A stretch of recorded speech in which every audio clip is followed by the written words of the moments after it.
Good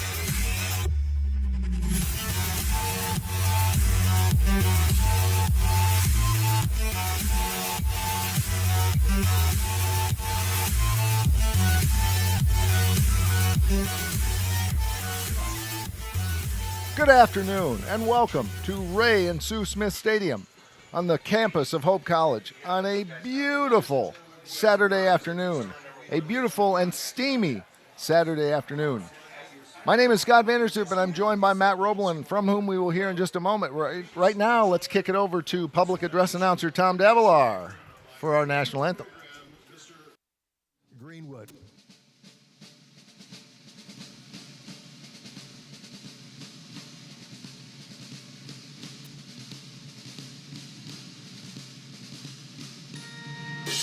Oh, say, can you see by the dawn's early light what so proudly we hailed at the twilight's last gleaming, whose broad stripes and bright stars through the perilous fight o'er the ramparts we watched were so gallantly streaming, and the rocket's red glare, the bombs bursting in air, gave proof through the night that our flag was still there. Oh, say does that star-spangled banner yet wave o'er the land of the free and the hope of the brave? Thank you, Lee, and thank you, fans. We are ready for week 2 of Hope College football as they take on the Cohawks of Coe College, coming in from Cedar Rapids, Iowa, part of a 2-game home and home series over a 2-year period. Last year, the Dutchmen traveled to Cedar Falls, and they dropped the game to the mighty Cohawks 28-21 on a pick 6. I am joined, as I said, by Matt Roblin. Both teams come in at 1-0. Matt, it's good to be back with you. I guess we got the band back together one more time. Absolutely. Congratulations on being not a 6th-year senior, but rather a fully employed college graduate. Thanks for coming back. Thank you for having me, Scott. I'm thrilled to be here. It really is a beautiful day for football. These two teams today come in after very different Week 1 games, right? Hope had a crazy comeback, 38-34 victory, where they crawled their way back in the second half. For the Cohawks, a lot of their starters didn't even play in the second half, Scott. It was a 56-7 blowout. So two teams coming in have a very different season openers. We'll see if Hope can catapult from that momentum from Week 1 and keep it rolling. As you mentioned, Hope lost to Coe last year, 28-21. So Hope looking for revenge. The Cohawks coming in very hot this game. Will the home field make a difference? It is a hot Saturday afternoon, as it was last weekend, in a game that one might argue Hope didn't really have any business winning. They trailed by as many as 3 scores and has made some fundamental defensive breakdowns. I guess the good news is you can have those breakdowns and still come away with a victory against a very good Aurora team. That was a really gritty comeback. I think the stats don't tell the story, whether it's Adam Vanderkooi's interception in the red zone. Hope actually had a turnover on downs in the fourth quarter, and they still rallied back on offense, right? So a lot of grit and resilience early from the Stunch squad. We are very grateful that you are joining us this afternoon. We are particularly grateful for any Coe College folks who might be joining us across the great state of Iowa or anywhere else where you might have the World Wide Web. The 4 captains from each team are coming out right now for the game toss. We'll see once if we can get. We're working on getting to see once if we can get this one mic'd up. So let's see if we can hear from referee Peter Oatsma. Coe, you're the visitors. You get to call the toss. That's a head. That's a tail. What's your call? Tails. Tails is the call. It's a head. Hope you won the toss. Hope is deferring their choice. You want the football? Right over here, please. Well, Hope is 2-0 on coin tosses as they have deferred to the second half. They will kick as we sit up in the steamy press box from our right to their left. For those of you who might be joining us, that would be from, I gotta make sure, from the south to the north. There you go. And they will defend the southern end zone in the first quarter. On defense, since Hope will be starting on defense, let's check that defense.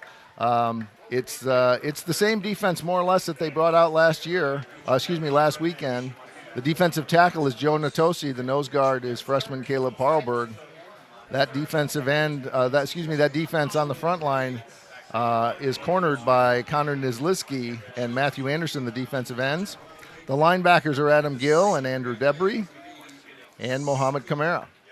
The safeties are Brady Howe and Nick Flegler, and the corners are Darian Nunley and last week's defensive hero, Adam Vanderkoy. Checking the College offense, as it has been given to us on their 2-deep roster, Nick Casey is the senior quarterback. He stands 6'2", 190. His running back will be Ray Seidel, but Trenton Barnes, the sophomore, will also get lots of carries, we are told. The tight end is Cooper Zeck. The receiving core includes Amel Sarek, Dominic Shepardson, and Logan Wynn. Along the front, the tackles are Noah Thoreau and Xavier Brown. The guards are Nick Matron and Easton Mendez, and the offensive line is anchored by Austin Hatfield. Scott, look at you. What a professional. Got all those names down pat. I'm really looking for Co to start off the game running.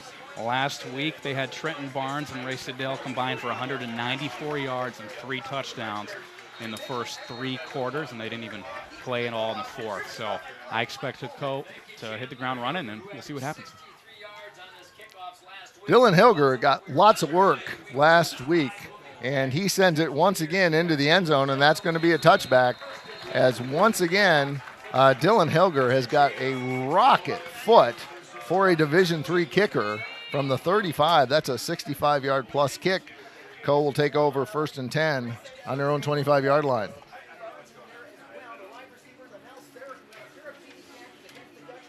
The College Cohawks are coached by Ty Stakey.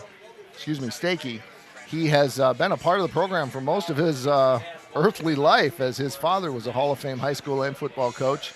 He was 17 years coaching in the program.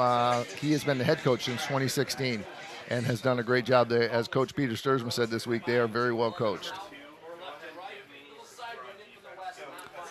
And just as the 2-deep is announced, they make a change, and it's Matthew Walton in at quarterback, and his first attempt is incomplete, and it will be 2nd and 10. So apparently either the 2-deep wasn't exactly truthful, or there's perhaps an injury, or perhaps it might be indeed that both quarterbacks might play. Caden Kleemeyer, the intended receiver on that.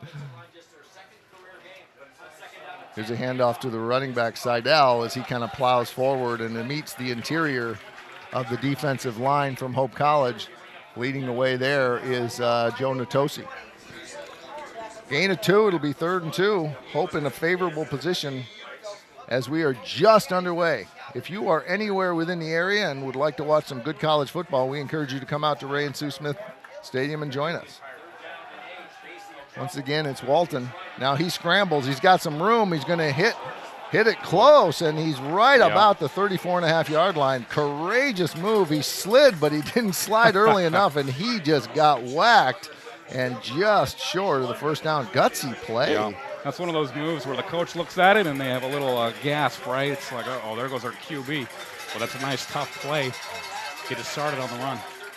Gain of 7 is going to come up just a little short. It'll be 4th and 1, and Co will send out its kicking team. The punter of record here, according to the depth chart, is Chase Cruz, a 6-foot junior. And indeed, he will drop back, and the very reliable and predictable and outstanding defensive player, as well as punt returner Adam Vanderkoy, is back. And that ball is low. That one went about 8 feet in the air, and almost somebody from Hope got a paw on it. Nice roll. It's going to roll dead about the 29-yard line, and Hope will come out on offense for its first offensive series. Well, you can't be more happy than that with the Hope College defense, right? If you're a fan, 3 and out, not too far of a punt, good starting field position for the Dutch. It was a nice roll, but it was in an unorthodox kick to be sure. Here come the Hope College offense. We'll check the offense for you as we have a moment, but as you probably know, if you follow Hope, they're led by Chase Brown. Kenya Houston, his sole running back in the pistol, 3 receivers and a slot back, and the first one's going to go right side to Kenya Houston. He's got a hole between the right guard and the right tackle, up over the 40, the 45, and he's up to the 47. 14 yards on the first play, 1st and 10, Hope. Oh, it's great to see Kenya out. Obviously, he's had some injury issues over the years for Hope, but great 1-yard touchdown late in the game last week, and what I love on that play, yards after contact, looking good. Andrew Shawlett and Josiah Snapper are the right side of that line, and they deserve the credit for that first hole. Cole Harger is the center. They're going to run left side this time. Kenya's got more room. Up over the 50, 45, 40. Pushed out of bounds at the 36-yard line. Kenya Houston picking him up and laying him down, this time on the left side of the line, which is pushed forward by Luke Marsh and Dylan Clem. Both sides of the line, Scott, you're right. And look at that battle there between Ladanian Linear and Kenya Houston. Stiff arm. Love to see it. The offensive line is anchored by center Cole Harger. We'll complete the rest of the starting lineup for Hope's offense in just a minute. 1st and 10 from the 36. This time is going to go a handoff to a substitution who is into the game up over the 30. Taking the spot of Kenya Houston is Isaiah Hicks. And Jakari Kirkland. We got 2 number 1s. Isaiah Hicks on defense, Jakari Kirkland on offense, a sophomore from Northview. I met him in the cafeteria. A wonderful young man, a transfer from Grand Valley. And we've got an injury on the field right now at the 35-yard line. Head athletic trainer Tim Coburna and his staff are out there, and that's a gain of 8, and it'll be 2nd and 10, and we will wait to find out about the injury. The officials tonight, as we mentioned, Peter Ozma wearing the white hat, Michael Underwood, Lynn Van Sickle, Roger Bauma, William Lobsinger, Timothy Todd, and Stephen Hendrickson. Stephen's father, longtime Hall of Fame level Big Ten official. And Stephen Hendrickson continuing the long line of outstanding basketball and football officiating in the Hendrickson family. It will be 2nd and 2, and it looks like our injured player is getting up. I think it's Lou Beckler.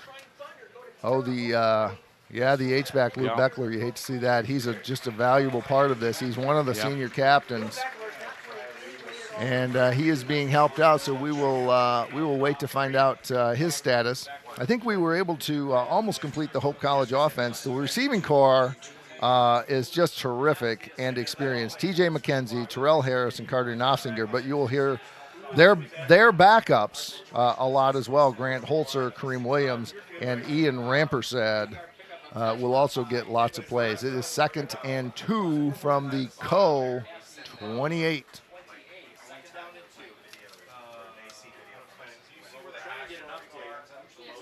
Chase Brown with Jakari Williams in the background. He's going to go left side, and that's closed up fairly quickly by Co. In on the stop that time looked like maybe Alex Atchison. No gain. It'll bring up 3rd and 2. Let's check that Co-College defense. It's anchored up front by the defensive ends, Alec Atchison, we just heard from, and Andrew Walton. The nose guard is Stone Cummins. Their linebackers are Jay Ostendorp and John Bell on the outside, and Ben Adelsberger and Ben Ridenow in the middle. The safeties are Trey Hollab and Jack Shaw. And the corners are Ladanian Lanier and Chase Cruz. And now we have a flag on the play, and we will figure out what might be going on here. Let's hear from Mr. Oatsma.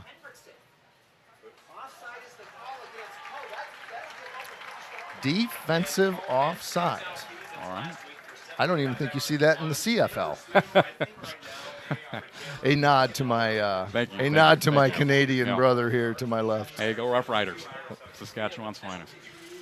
And Mr. Oadsma did not turn on his microphone, so we will hope that next time he does, so we Yes. can hear from his velvety tones. 1st and 10 at the Co-24. Chase Brown, Houston back in the game, and he powers forward inside the 20 down to the 19. That's just blue-collar running right there by Kenya Houston. Good offensive surge, pickup of 4 or 5. What a great first down play. Yeah, offensive line's putting in work so far, Scott. Love to see the men up front doing their job so well. I think Matthew Anderson might have been in on that play as he's coming in on the left side right now. Chase Brown on 2nd and 6. Ball at the 19.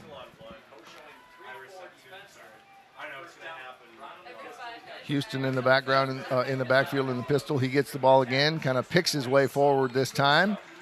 Kenya Houston showing a different kind of running style that time. Usually it's put the shoulder down, and this time it's kind of pick his way forward. Once again, very effective, picking up 3 yards.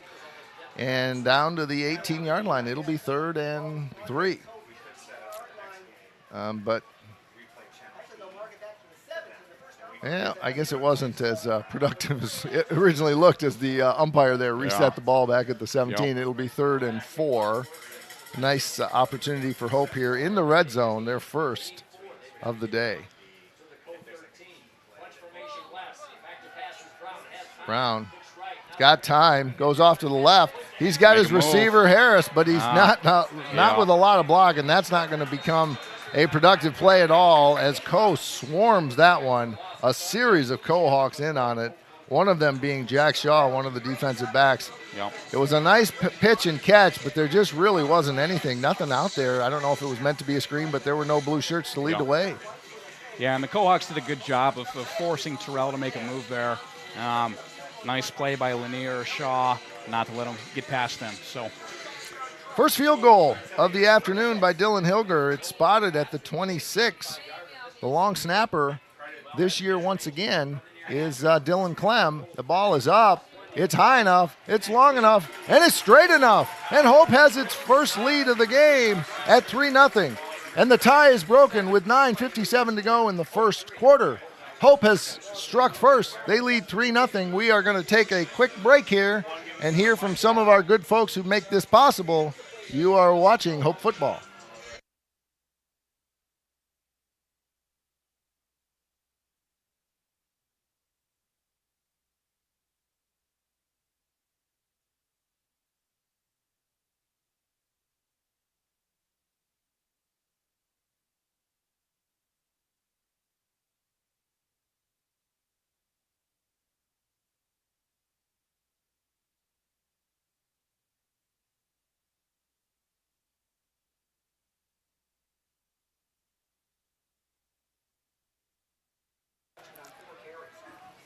Well, we'll get to that wonderful spot from Lawrence and Vandersworth next time, but we've got some new reporting from our chief investigative reporter, Matt Roblin, on the status of the air conditioning in the Ray and Sue Smith press box. What do you know, Matt? So I was talking to my guy, and he said it's warm.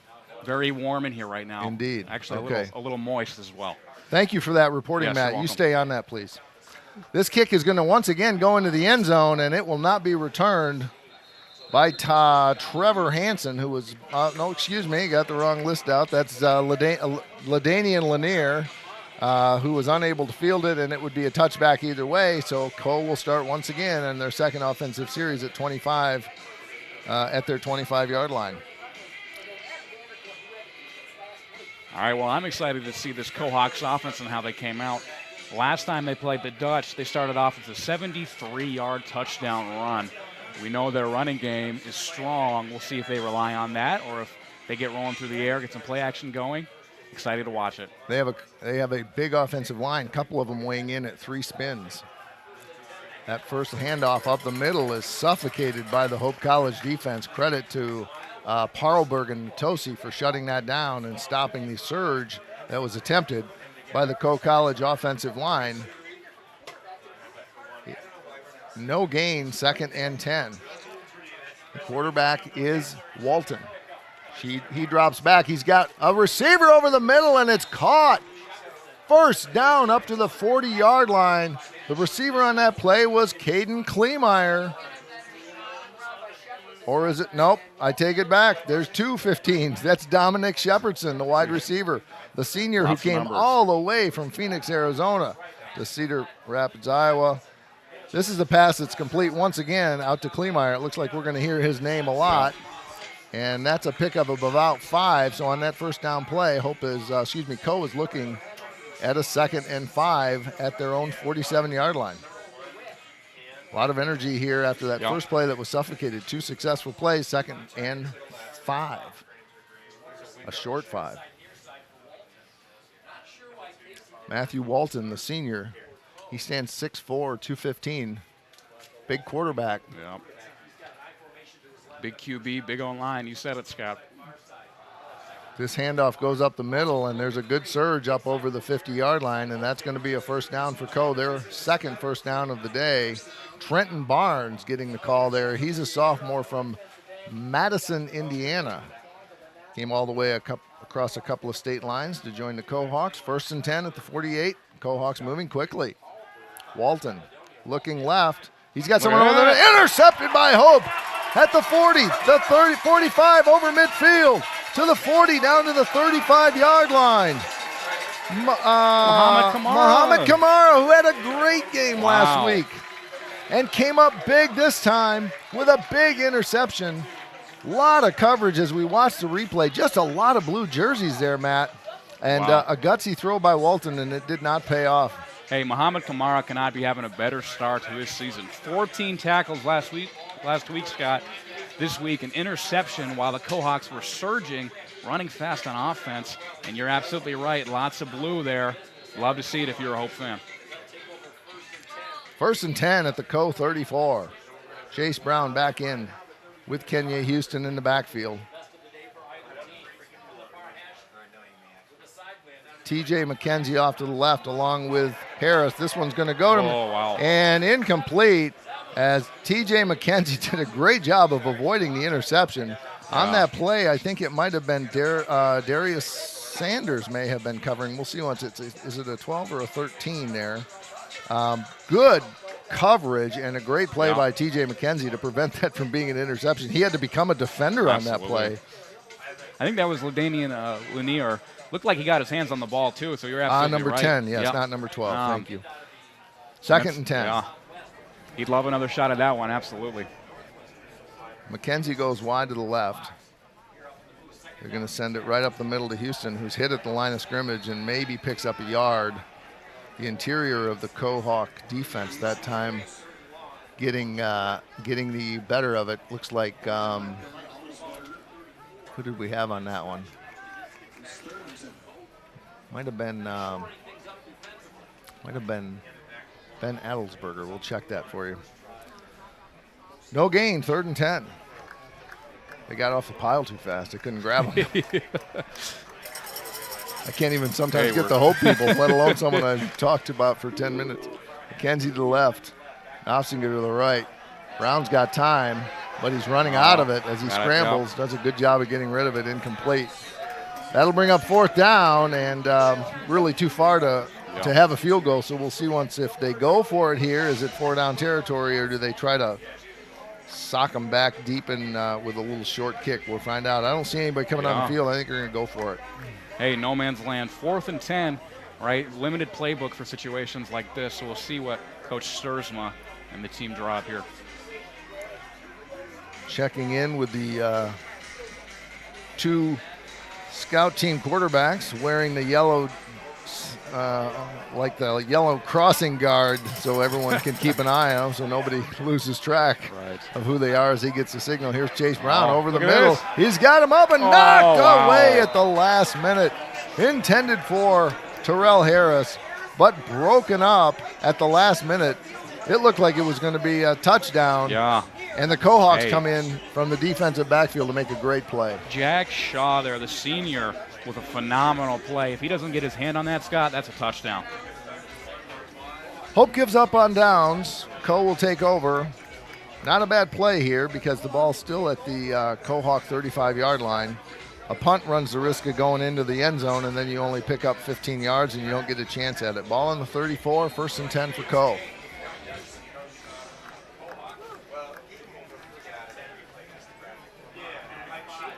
Walton, 3 receivers to the right. Now the tight end comes over to the left too. That's Cooper Zeck, and that's going to be inside handoff. And we got a flag in the interior. That goes to his running back, Ray Seidel. And not much going. We'll see what the penalty is.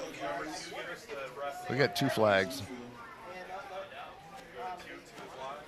Personal foul, legal low block, offense number 4, 15 yards, previous play. That is a big penalty. That's more than just an illegal shift or something. That's going to send them back 15 yards.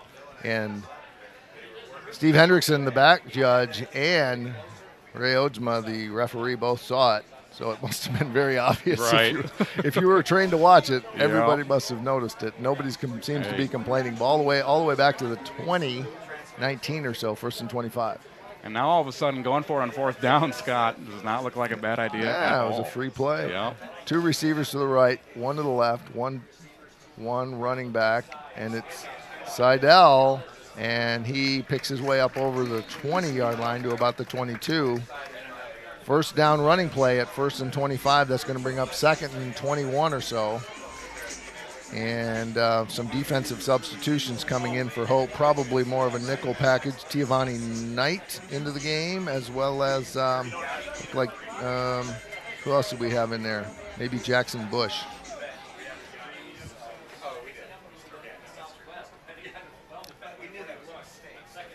Second and 21. Looking over. That's a completed up over the 45-yard line to midfield.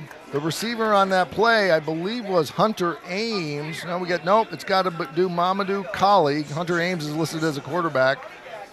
Kali is listed as a cornerback, not a receiver, but that was a great play all the way up to the 50, 1st and 10 Co. Nice back shoulder throw there, right where it needed to be. Matthew Walton leading his team, looking for the first time. Oh, no, they were in Hope territory before until the Muhammad interception. This is going to, looks like Ray Seidel again, and that's going to be a gain of a couple down to the Hope 48-yard line, and it'll bring up 2nd and 8. Yeah, Seidel had 67 yards, 2 touchdowns last week. Trenton Bards had 126 yards, so Kleemeyer also had 64. They got runners all over the place, Scott, so far Hope doing a decent job of containing them. Keurer to the right, 2 receivers to the left, Kleemeyer and one other one farther out. Here's Walton, goes flat pass to the left. Wow. And it's completed to Kleemeyer, who jumps over 1 tackle. And I think that's going to be very close to a 1st down. Yeah, Kleemeyer listed a QB, but definitely looking like a receiver there with that type of move. 1st and 10 for Hope at the 40-yard line.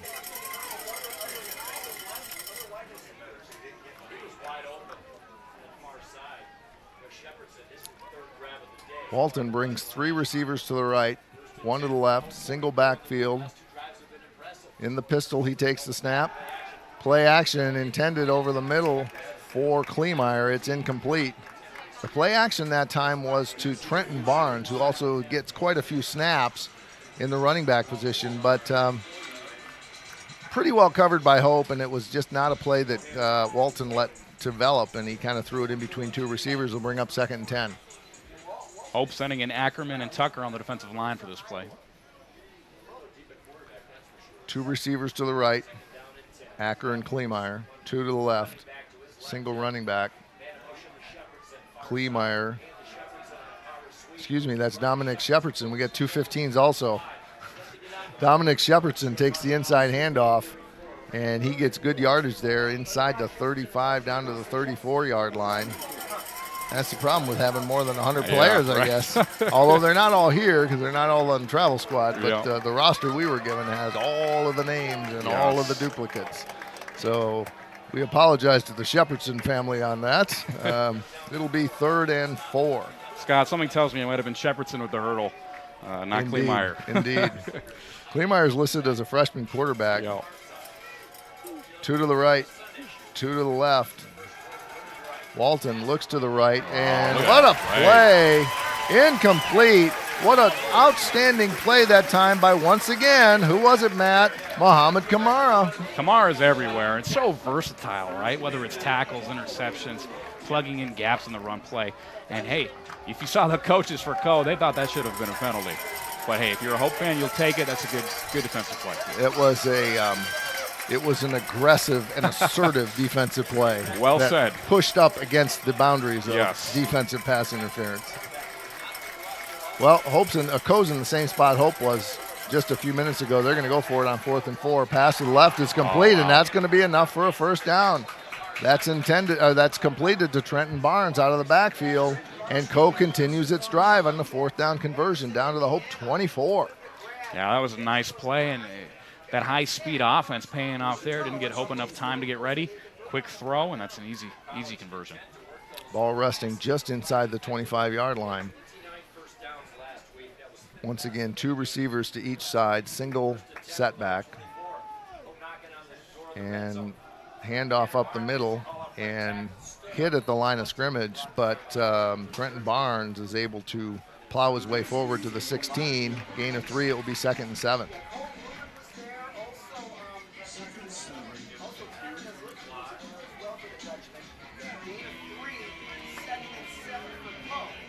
Both Trenton Barnes and Ray Seidel getting a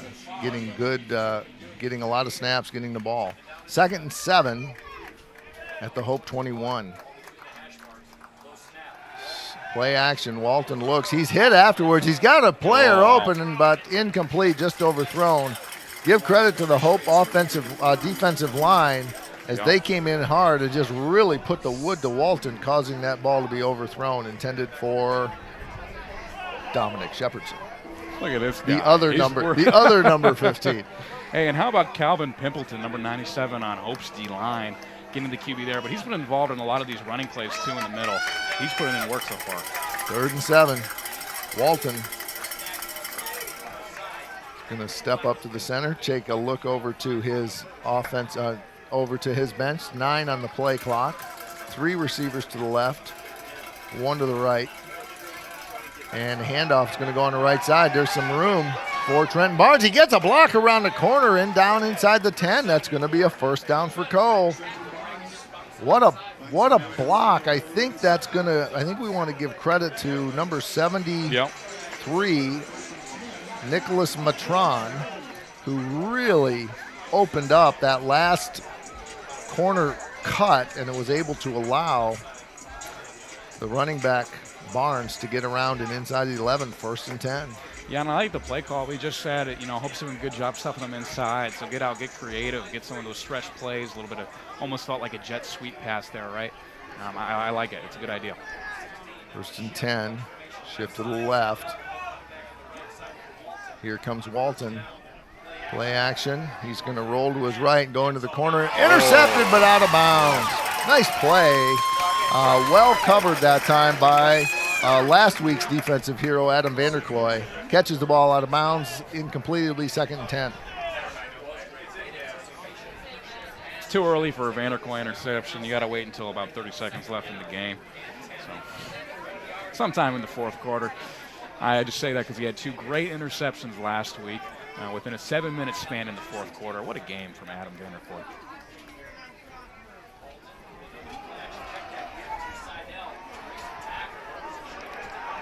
Ray Seidel gets the interior handoff and just continues to make something out of nothing as he gets the ball down inside the 5-yard line. Yeah, and he got a little bit of help from his offensive lineman, Luke Schumacher, pushing him forward as well.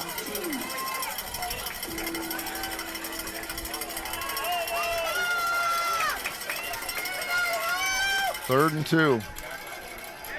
Inside to Seidel, and he's into the end zone. Touchdown Co off the off the left side, and Co College takes the lead, 6-3. Just a little inside handoff, nothing fancy, and Co College is ahead 6-3. Impressive drive. Yeah, indeed. all the way. Hey, they went for it on 4th down on that drive. They had some creative run plays. But, yeah, nothing crazy, right? That's just some classic, good, hard, blue-collar football, and they get a TD out of it.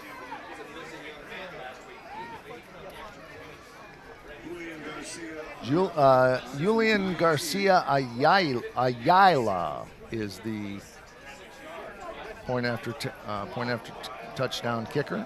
Yeah, fun fact, he went 8 of 8 last week, Scott. And he puts his left foot into it, and he's now 9 of 9 as he is right down the middle. And Hope takes a 7-3 lead. We're going to take a little break here. We've got 1:39 to go in the first quarter.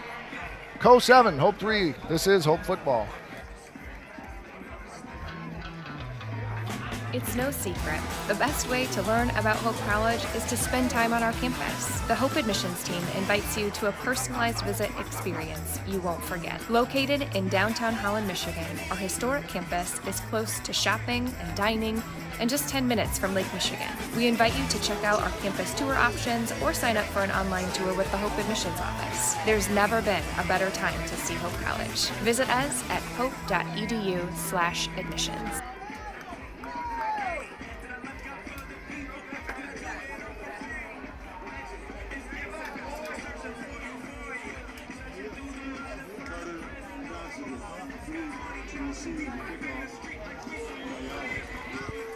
$1:39 to go. 1:39 to go in the first quarter. Co is just taking the lead and will kick off for the first time.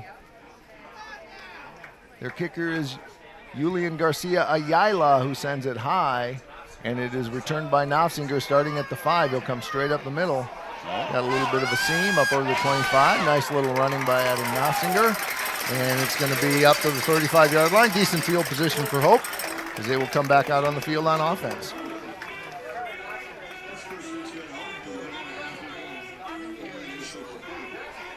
All right, let's see how Hope responds, right? They had a good drive last time, put 3 points on the board. Obviously, co-responds to the touchdown.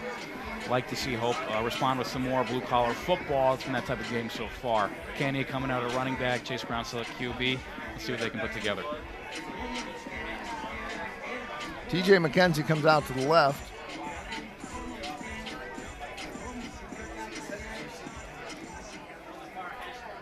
The tight end is Eric Hoagland.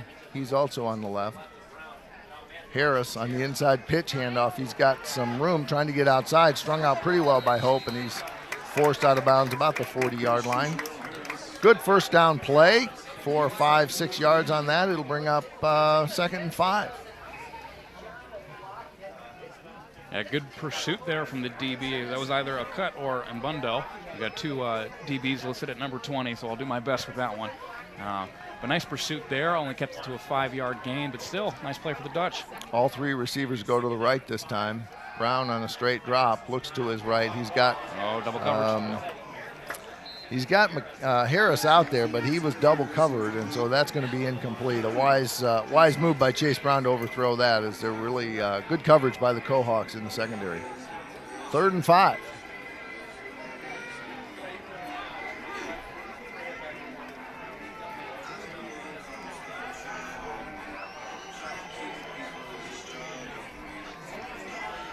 Two receivers to the right, 1 to the left. Single setback, single running back is Jakari. Rolling right, Chase Brown up over the middle. He's got his tight end, his wide receiver, number 83. That's complete up to the 46-yard line. Nice play by Chase Brown as he finds Carter Nofsinger cutting over the middle. It'll be a first down for Hope. There we go. Finally, a little bit of momentum in the passing game. Hope hasn't really got too much going in that department, so we'll see if this can catapult a little bit of energy out there.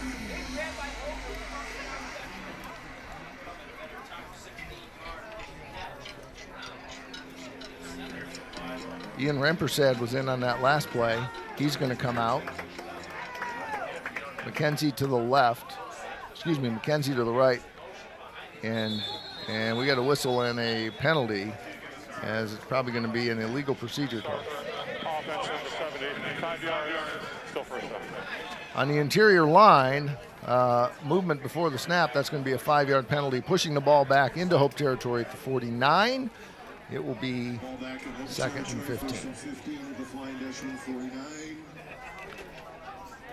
19 seconds remaining on the clock. Hope College trails 7-3. Last week they dominated the first quarter and then got dominated for 2 more quarters in quarters 2 and 3, and then took back the momentum and was able to win in the final moments. Chase Brown doesn't have anybody. He's up over the 45. Nice running by Chase Brown down to the 42-yard line, and that's going to bring the ball at least from 1st and 15 to probably 2nd and 6. Nice run, and that will be the end of the first quarter. We are going to take a break as the Hope College Flying Dutchmen trail the College Cohawks 7-3. We will be right back. This is Hope Football. The River Place in downtown Holland redefines active senior living. A no-step floor plan is designed around your needs, so you can leave the worries of home ownership behind and enjoy a vibrant lifestyle right outside your door.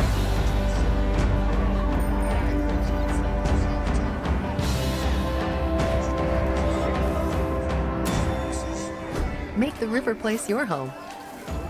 Visit resthaven.org/riverplace to reserve yours today. He majored in political science at Oak, where he was also a member of the Emerson fraternity and a resident assistant. At this time, fans, we invite you to please rise. Join Hope College for football and athletics in a moment of silence to honor all of the victims of the 9/11 terrorist attacks 21 years ago tomorrow.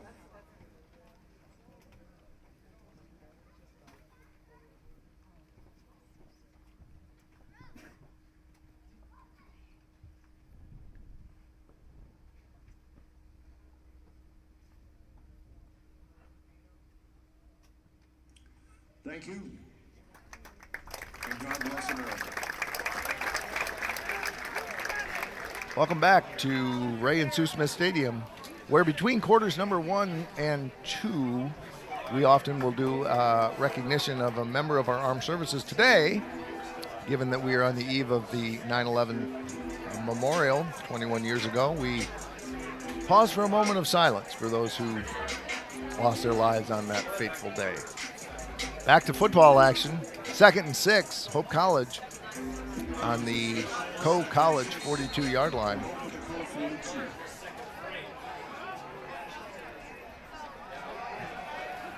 Handoff off the left side, and not a whole lot going on there as the handoff goes to Jakari Kirkland, and that's going to result in a loss, and that's going to bring up a 3rd and long situation. Good defense by College on that.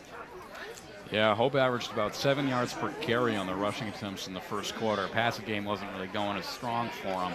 For that's what they want to see more of, right? A nice defensive play, keeping them to 1 yard. 2 receivers to the right, 1 to the left for Chase Brown. Chase Brown looking over the middle to his tight end. It's complete at the 40, down to the 35, and that's going to be a first down for Hope College. Great little pitch and catch on a delayed screen, and he found his tight end, Eric Hoagland, for a first down. I love that play, Scott. Very well designed, blockers right there. They did their job, and that's a quality first down. Ball at the 34. Hope keeps the drive alive on a 3rd and long.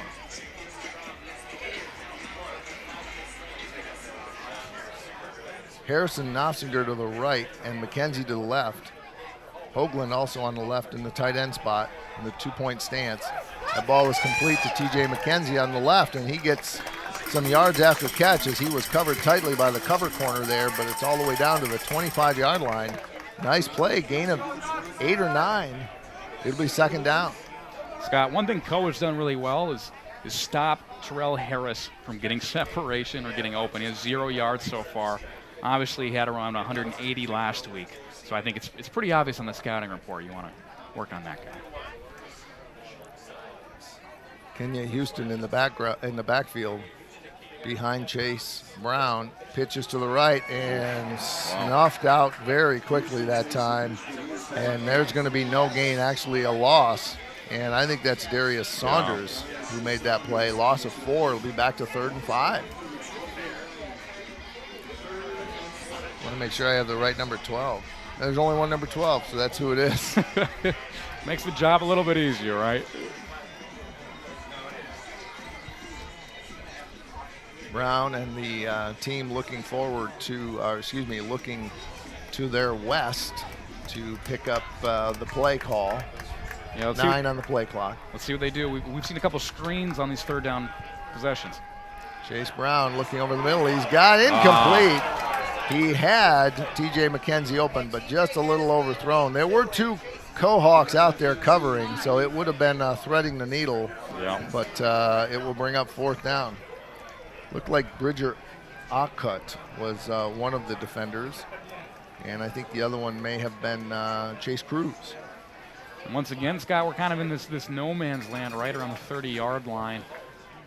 4th, 5 to go. Looks like the offense will stay out. Ian Rampersad is into the game. He had some big catches last week. Ian's a big target. He's to the right, 2 receivers to the left. Brown is going to pivot to the left, throw against his body, but that's going to be incomplete. And that's going to be the second 4th down change of possession. The Dutchman right there in that, certainly isn't a red zone. I don't know what you call that, the magenta zone or the orange zone. And that's going to be the end of the series for Hope College, and that's going to put the defense back on. The Dutch trail 7-3, 12:32 to go in the second. Our Cohawks, they've bended a little bit on defense, but they haven't broke, and that's getting them this lead. Hope has gotten down to this 30-yard magenta area zone, as Scott said. Yeah, I shouldn't copyright that. That's not what it's called. I don't know if what that's it's going to called. stick or not. I don't know what it's called, but I'm sure it's not the magenta zone. It might be the last time you hear that one. Walton finds a receiver underneath, and that's going to be good for a few yards. Making the catch that time is Cooper Zeck, his tight end, gain of about 4. Bring up 2nd and long 6. Matt Walton in the first quarter went 5 of 11, 69 yards, spread out between 4 different receivers. Main target was Dominic Shepardson. It's actually 2nd and 7 based on where the ball is marked. Interior handoff, and the Hope College defensive line pushing the running back up to about the 34-yard line is where they will mark it. And it brings up a 3rd down. I think that was Trenton Barnes on the last handoff. Coe looking over on the eastern sideline for their 3rd and 5. Ball at the 34, 2 receivers to the left, 1 to the right. 8 on the play clock, and I think Coe College is going to call timeout as they saw that the time was running out. They want to make sure they get this play right. We'll be back in 30 seconds with the 3rd down play. It's Hope 3 and Coe 7. This is Hope football.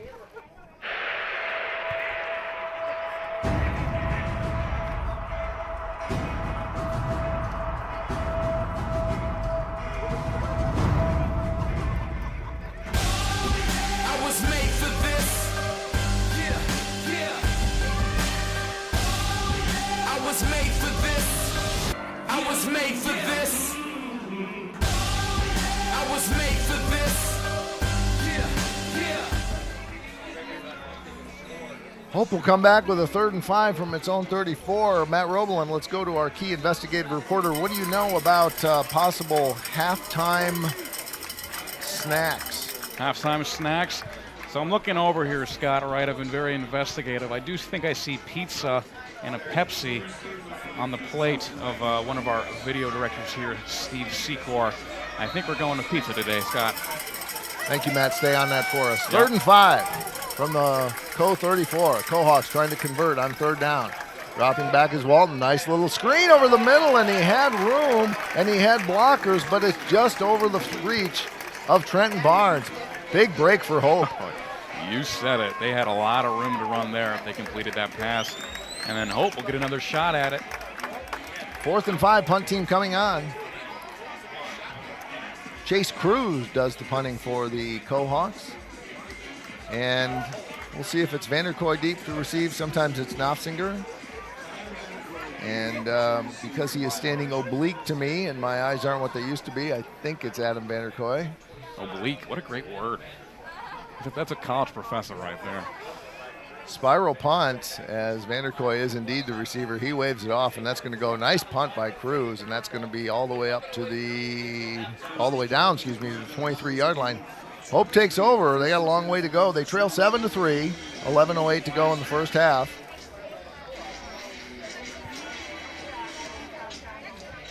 Yeah, so to give some context, right, this is the second time these teams have ever played. They played last year. At halftime last year, the score was 21-14 for the Cohawks. It was tied at 14, and then the Cohawks had a pick six. After that play, they never looked back, and they got the victory. This game so far has been a little bit lower scoring, a little bit better defensive play.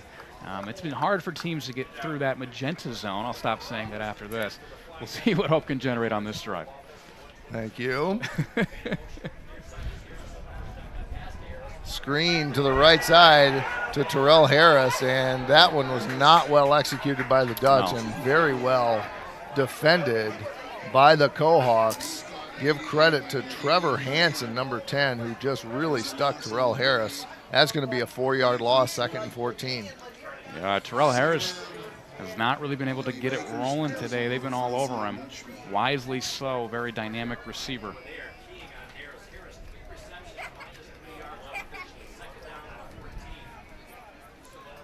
Ball is at the 20-yard line. Chase Brown looks left. He's got a receiver out about the 23. Trying to scramble is Terrell Harris, and that is up over the 25. Nice yards after catch. A lot of effort, a little more east and west than north and south, but he still manages to get about 8 yards out of it. It'll bring up 2nd and probably 4 as Hope comes quickly back up to the lineup. No break here. Well, I guess they are going to take a chance, take a look, and get a play in.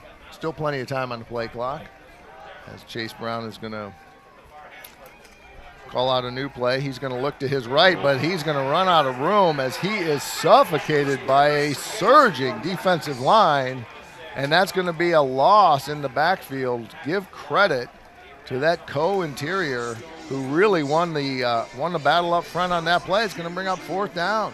Yeah, Alex Atchison, you saw him pumping his fist after the play. Nice work down there, and as soon as Hope gets it, they're giving it back. Clock running at 9:27 to go. 4th and 7.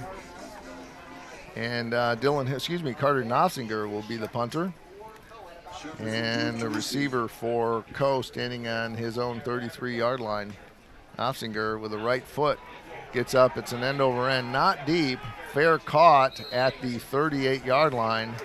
I think that was Dominic Shepardson. Ball at the 38. Another change of possession. This game has been a grinder so far. Yeah. Defense really kind of commanding. Both teams kind of bending and not breaking on defense. Absolutely. Yeah, it's been a gritty game for sure. Most of the yards in this game coming through the ground and not a lot of big pass plays. If you watched Hope's last game, right, Hope had tons of long touchdown passes, other things. It's been different today. Walton with 2 receivers to the left and 1 to his right. Play action, he's going to go to the left, and it's completed to Shepardson, who gets some nice yardage after catch. He was hit immediately at the 45 and manages to get all the way down to the 49. Nice play, very close. I think they're going to move the chains, or yes, they are. 1st and 10. About 7 yards after catch on that, and Co on the move at their own 48. Straight drop. Walton goes to his right, and a little bit of contact, but I don't think really a catchable ball. I think that was intended for number 7, Muhammad Akir, and that will be incomplete. Yeah, just enough pressure from the defensive line there to get Walton a little bit uncomfortable. Hope's going to need more of that. 2nd and 10. Hope looking to get the ball back here, and a chance to punch it in and take the lead. 8:41 to go. Handoff up the middle, and it's Seidel who gets hit at the line of scrimmage and manages to get a little bit out of it up to the 50-yard line. Good defense by Hope that time. I saw, among other people in that, who did we have? Cole Lumen, I think, was getting some snaps on the inside backer position. Is that right, Matt? Yep, number 50, Cole Lumen, sophomore from Rochester, Michigan. Nice work. 3rd and 8. Big play for both teams. All alone in the backfield is Walton. Snap a little low. He picks it up over the middle. He's got his receiver, tackle. his favorite receiver, Shepardson. But what a play. Is that Lumen again? Lumen again. There Look we at go. this guy. Yeah, the sophomore making a statement with these last couple plays. That'll bring up 4th down. Yep. And this one is not really in that 4-down territory. So the punter for Cole will come on and get a chance to try to pin the Dutch deep. That's Luke Bradley. Chase Cruz, the junior kicker, will drop back. Adam Vanderkoy currently standing on his 11-yard line. Cruz is at his own 37. Wind blowing slightly from west to east from what I can tell. Just kind of a half-hearted kick there. Didn't want to put it into the end zone, but not actually. Could have been a lot worse for Hope as that one went out of bounds all the way back at the 26, or up as far as the 26-yard line. So they didn't get pinned in like they could have been, as the ball didn't go that deep and went out of bounds fairly early. 1st and 10 for Hope at its own 26-yard line. The grinder continues. How many drives have we had starting at the 26 to the 35? 1 or 2 first downs and then a punt, right? That's been the story of the game so far. Last week, the kickers got lots of workouts with PATs and a couple of field goals. This week, there have been some punts, but there have also been some 4-down attempts, because I think both defenses are bending but not breaking. Low-scoring affair, certainly compared to what last week both teams experienced. Kenya Houston fumbles as he's hit, and that's going to be recovered by Cole. And that is a huge turn of events as the Cohawks get the first big break of the day, as a big hit by, I think it was Alex Atchison, maybe Stone Cummins, and then I want to say it might have been recovered by Ben Ragnow. Yeah, collective effort there for Co, and that is an absolutely huge play. First play of the drive came out hitting, and this is the best field position we've seen, right? Breaking the cycle of these 65 to 75-yard needed drives, starting right at the 25. It's fantastic for the Cohawks. Sturzma is like a broken record. Every time before the game, he says we have to take care of the ball, and largely have, but not on that play. False start. Offense number 79, 5 yards, first down. Well, things got a little brighter for Hope as some illegal movement by Co brings the ball back to the Hope 31, 1st and 15. Now, if you're Co, you got to get some points out of this drive, right? You can't give up field possession like this with 0 points. It's Shepardson and Sarek off to the left, 2 other receivers to the right. Lone setback for Walton. Play action. Oh, wide open along the right side. Great play. It's completed at the 15 all the way down to the 19. And that is complete to, I believe, Logan Wynn. Yep. Logan Wynn, we have not called his name today, but he picked up a nice catch there. He's a 6'3" senior who is part of this really good receiving corps. 1st and 10 for the Cohawks. Watch out for Shepardson down here. We've seen him on a lot of crossing routes. If they go to the air, I wouldn't be surprised if we're seeing him again.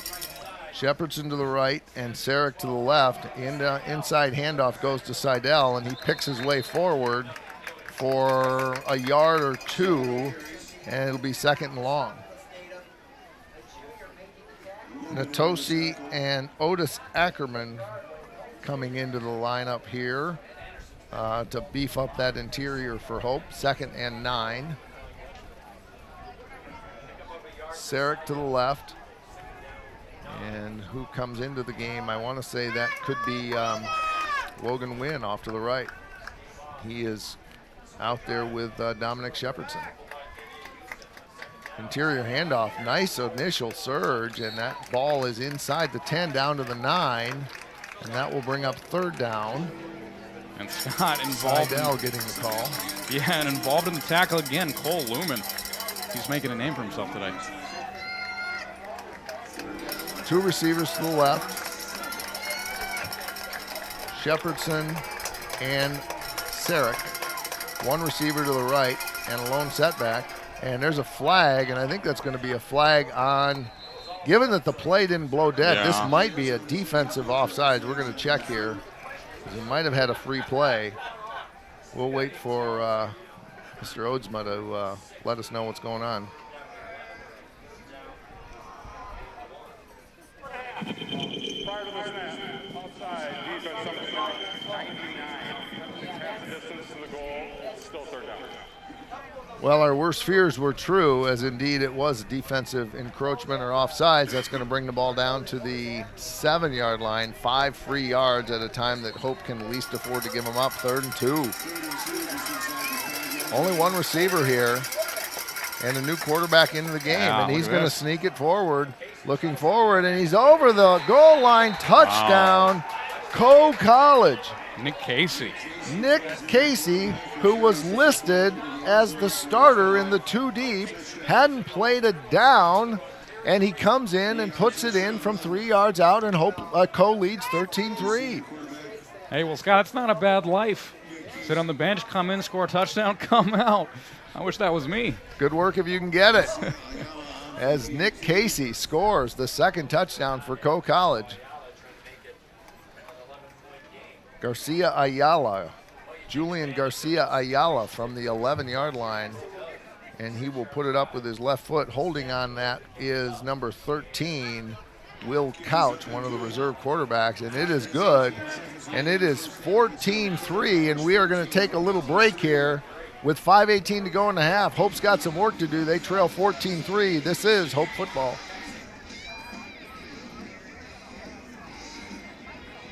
My name is Evan Thomas. I'm a rising senior at Hope College. I'm a biology major and chemistry minor on the pre-med track, and I play basketball here. Hope's really defined my goals and defined the path I want to set for myself. Coach Mitchell has been a big catalyst in my growth here at Hope, as well as many professors, specifically my lab professor, Dr. Calvo. I hope to use what I've learned here at Hope to continue my research in medical school. Through medicine, I hope I can erase healthcare disparities. I'm Ryan Vanderswart. As an invested community partner, LBZ is proud to help share Hope College's stories of transformational impact.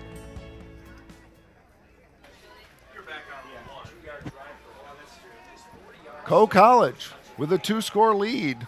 They punched it in from the 3-yard line after the fumble on the first play from scrimmage. And that allowed the Co-Hawks a short field, and they were able to punch it in. They lead 14-3.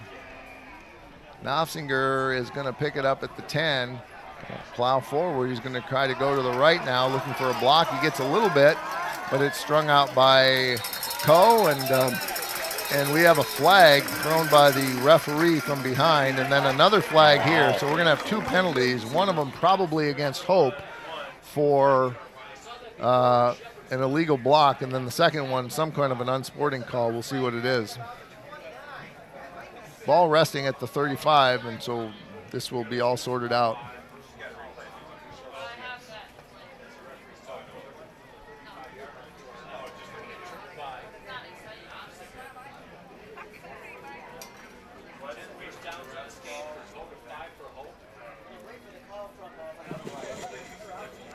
During the return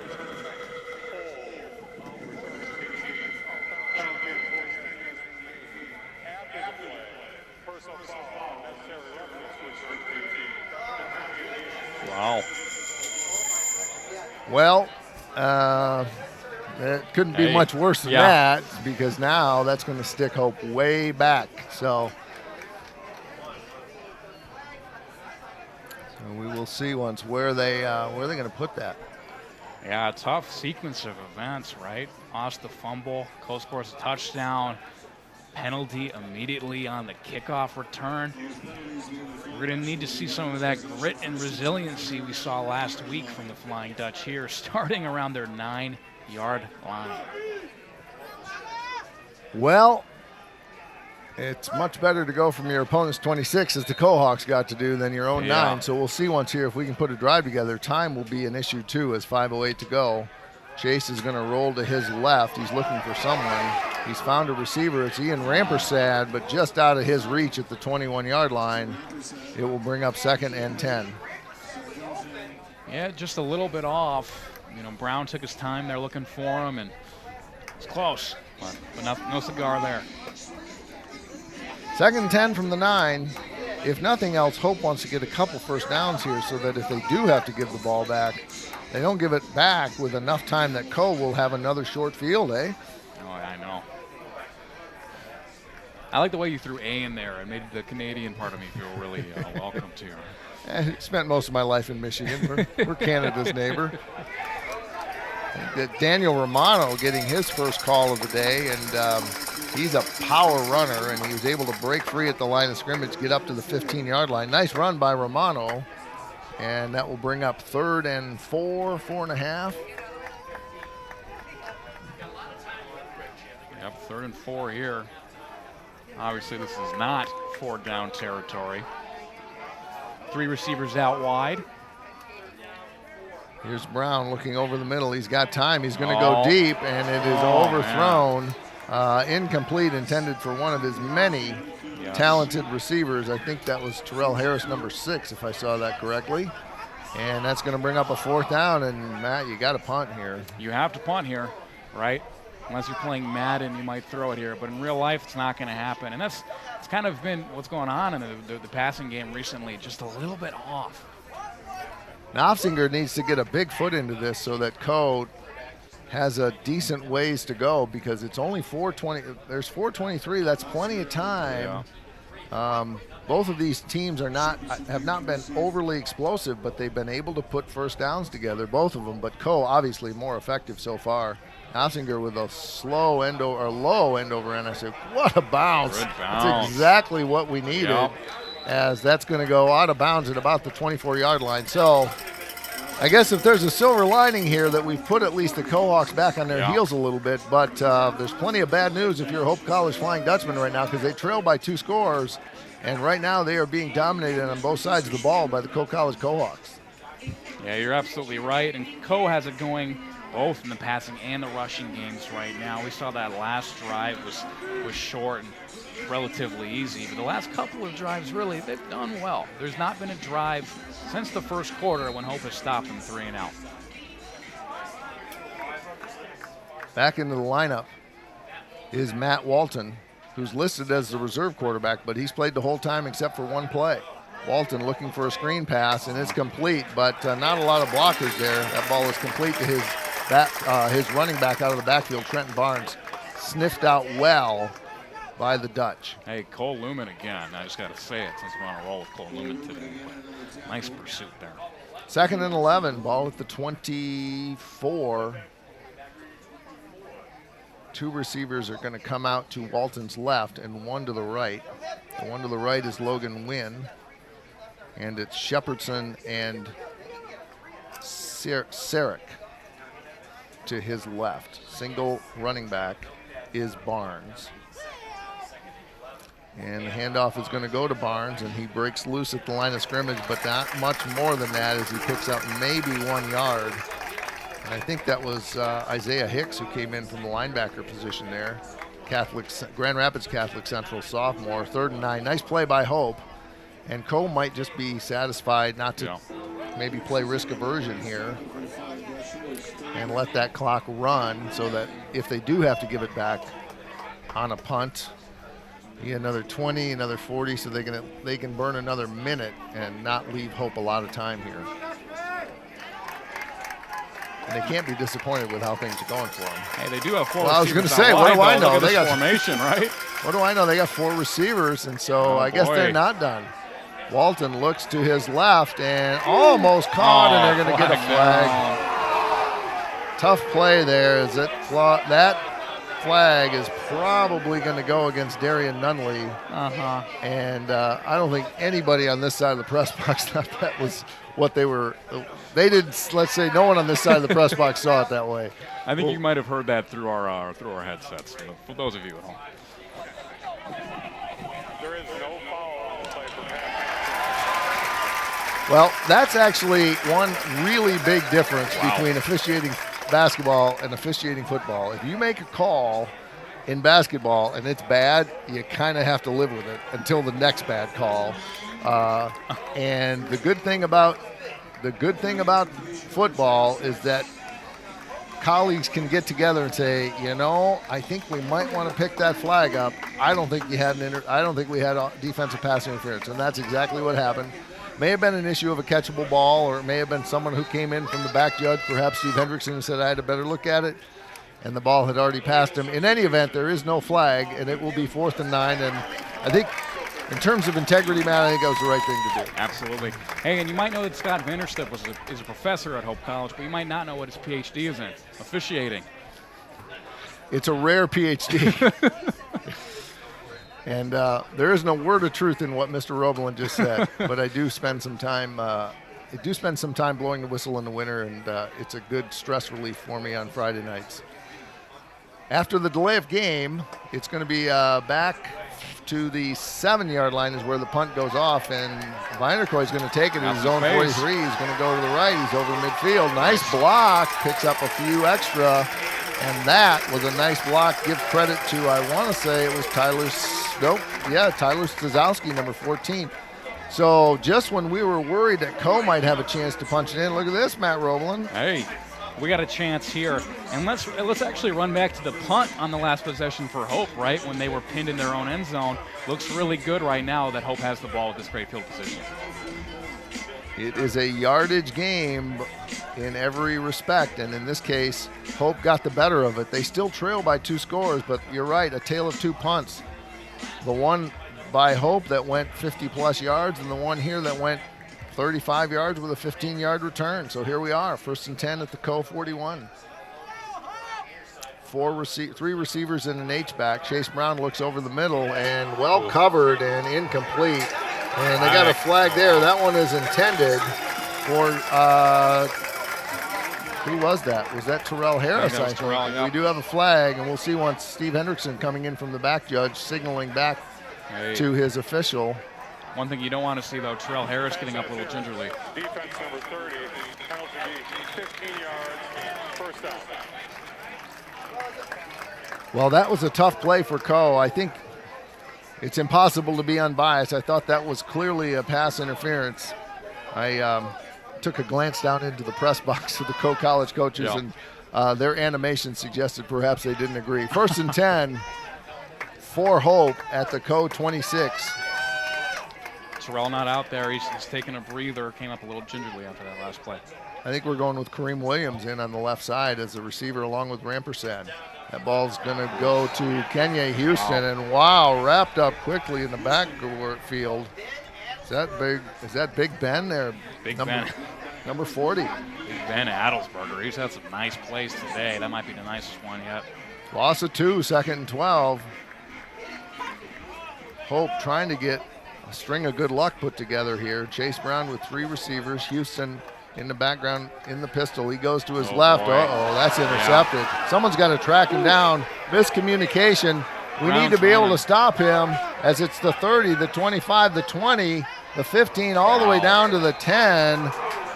Miscommunication between receiver and quarterback, and it's Chase Cruz with, well, it was a great play, but we threw it right at him. Right. I couldn't have run it back that far, but I could have caught it, and that's exactly what happened. Give Chase Cruz credit. He read it perfectly, and then had a really, really good return. And now it is a cruel game, Matt Roebelin. Just when we thought we might be able to cut it down to 1 score, we're going to have to do everything we can to keep this from being a 3-score game. No way to sugarcoat it, Scott. That is the absolute worst possible outcome there, outside of a pick 6 on that play. And the pick 6 is exactly how Coe College won the game last year, 28-21. Matt Walton is going to fake to his receiver. He's going to go back to his left and incomplete. Good coverage there. The ball was intended for Emil Sarek. Covering on that play for Hope was Darian Nunley. You're absolutely right, Scott. Good call out there. this is going to be giving some bad deja vu to the Hope team. Same thing happened last year, late in the second quarter. Long interception return. Stings to have that happen again against the same team. The receiver turned inside thinking it was going to be more of a crossing pattern, and Chase Brown thought it was going to be more of a flat pass, and he threw it right at Chase Cruz. 3 receivers, 2 to the left and 1 to the right, 1:31 to go. It's going to go to Barnes, and he doesn't have a whole lot as he is snuffed out by 2 or 3 players there. Among them, I saw, who did I see come off the bottom of that? I think it might have been Adam Cassell. 3rd and 10. Looked like they may have had a clock starting on the official's whistle. Going to reset the play clock to 25. And the clock is on the move at 1:20. 3rd and 10. If we need 2 big plays here, we absolutely need one here. We might not be able to avoid giving away a field goal, but we've got to keep them out of the end zone. Walton goes over to the right side. Intercepted! Was that Adam Vanderkoy again? We'll see. Who came out from under there? It looks like it might be number 0. I think it might be number 0. Adam Vanderkoy with his 3rd pick of the year, and they have all been incredibly important. When you're in trouble, I guess you know the man to call, number 0, Mr. Adam Vanderkoy. Wow, we had the worst possible outcome on offense, but how about the best possible outcome on defense? Adam Vanderkoy just stepped in front of the intended receiver, and we went from thinking we might be able to punch it in to hoping that we could at least keep them from getting 3, and now we kept them off the board, and then we might go in with a little bit of momentum, but the offense has not established itself, Matt. You're absolutely right. If they can get something going here, this becomes a completely different game. See once if they're going to run out the clock, a little option. They're going to pitch it to Kenya. He gets up over the 25 and out of bounds. Nice little play there. That's going to be a gain of about 7 or 8. And it's going to stop the clock. So probably down to the 30. Might be a Carter Nofsinger field goal. That's still 40 yards to go. Yeah. I mean, that would be stretching it for a Division III kicker, but we'll see once how it goes. Nice call there to keep the ball out of bounds and therefore stopping the clock. Chase Brown's going to look to his left. Out in the flat, he's got one of his receivers, and he's up over 35. He got loose! What a play! Oh my 30, goodness. 20, 10, touchdown Hope College! Wow. Look at that. How about that play? What a play from 60 yards TJ McKenzie. for TJ, who had 11 catches last week, and somehow he's able to find his way through it, and we've got a 14-9 game. Scott, TJ McKenzie. I just looked at the replay. I think he made 6 or 7 guys miss there. That's He had no incredible. blockers. He got 1 block late, but he basically avoided everybody on his own. The 2-sport athlete from Hope, and here's the kick, and it is up, and it is good. And I've got whiplash, Matt Roblin. We went from sorrow to joy and oscillated several times between them just in the last 4 minutes. Can somebody tell me how this is a 14-10 game? That doesn't feel right to me, Scott. Wow. Well, we've got time to take a quick break, so we're going to take a little 30-second break here, and you'll either get one of our best spots or you might see the sights and sounds. This is Hope Football.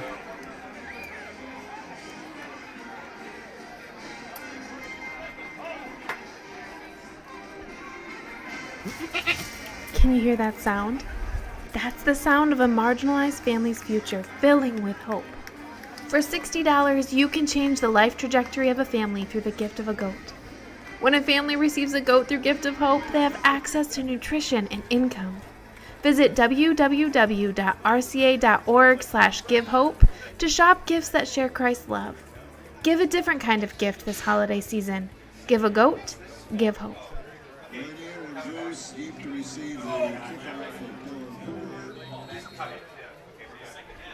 42 seconds to go in the first half.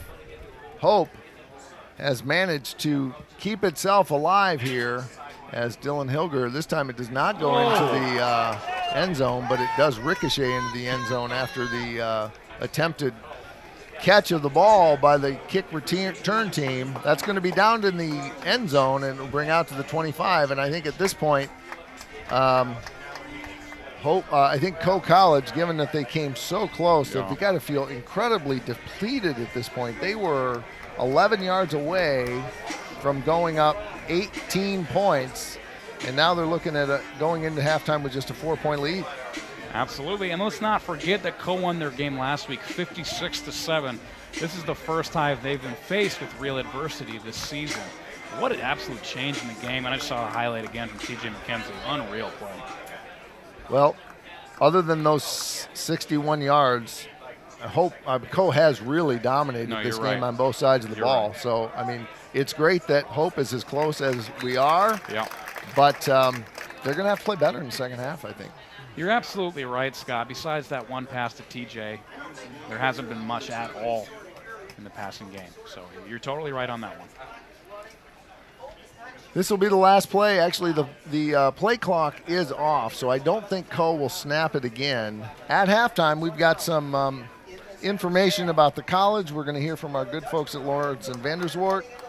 Matt Roblin and I are going to see if there's any of that pizza left, and we will join you for the second half of action.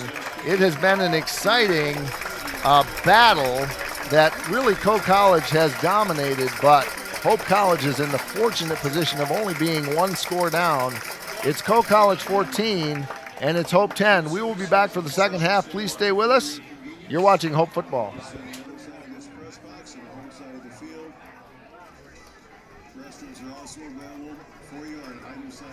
The River Place in downtown Holland redefines active senior living. A no-step floor plan is designed around your needs, so you can leave the worries of home ownership behind and enjoy a vibrant lifestyle right outside your door.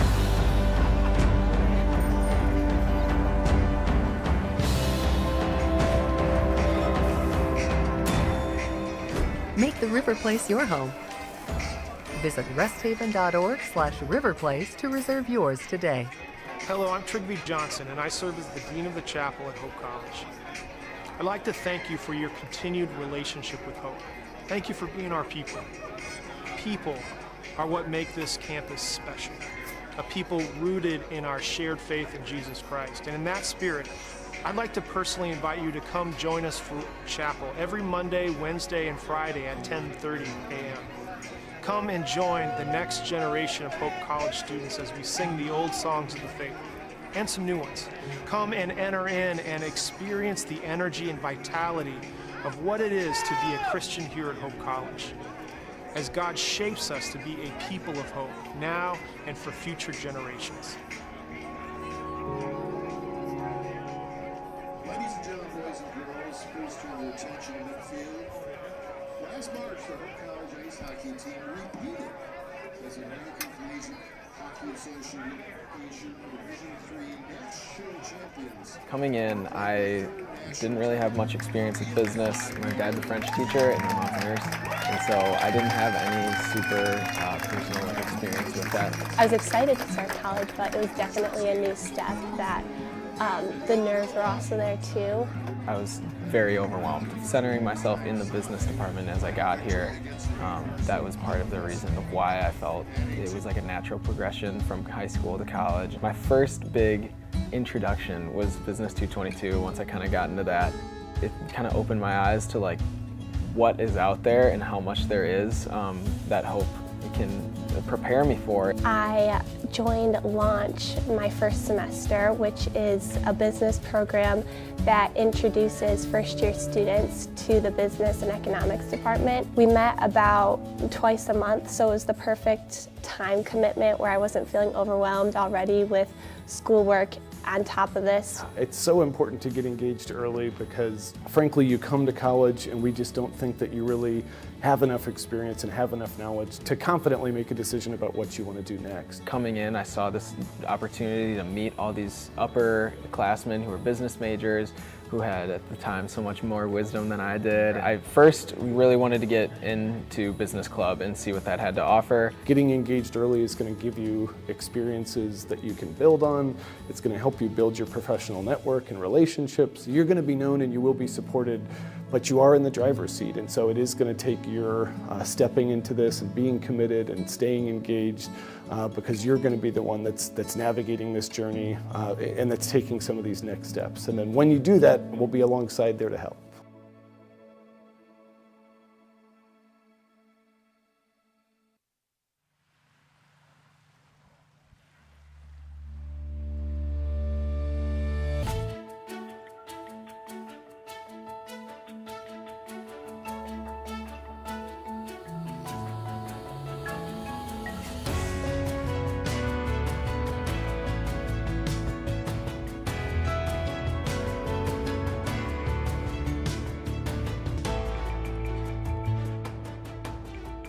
The thing I love most about Hope Theater is that all of the faculty and the students are working together to create a shared artistic product, that it is the process that we go through that we value as well as the product that our audience comes to see. I think the benefits of having such a small department is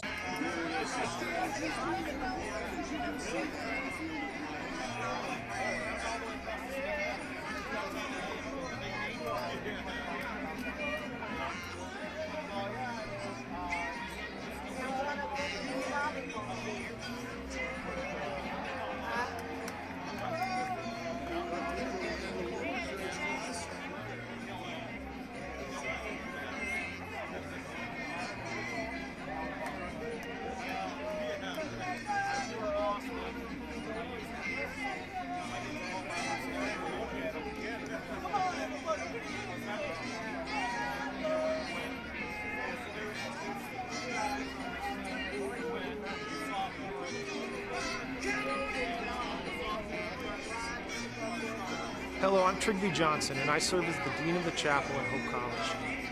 I'd like to thank you for your continued relationship with Hope. Thank you for being our people. People are what make this campus special. A people rooted in our shared faith in Jesus Christ. And in that spirit, I'd like to personally invite you to come join us for chapel every Monday, Wednesday, and Friday at 10:30 a.m. Come and join the next generation of Hope College students as we sing the old songs of the faith and some new ones.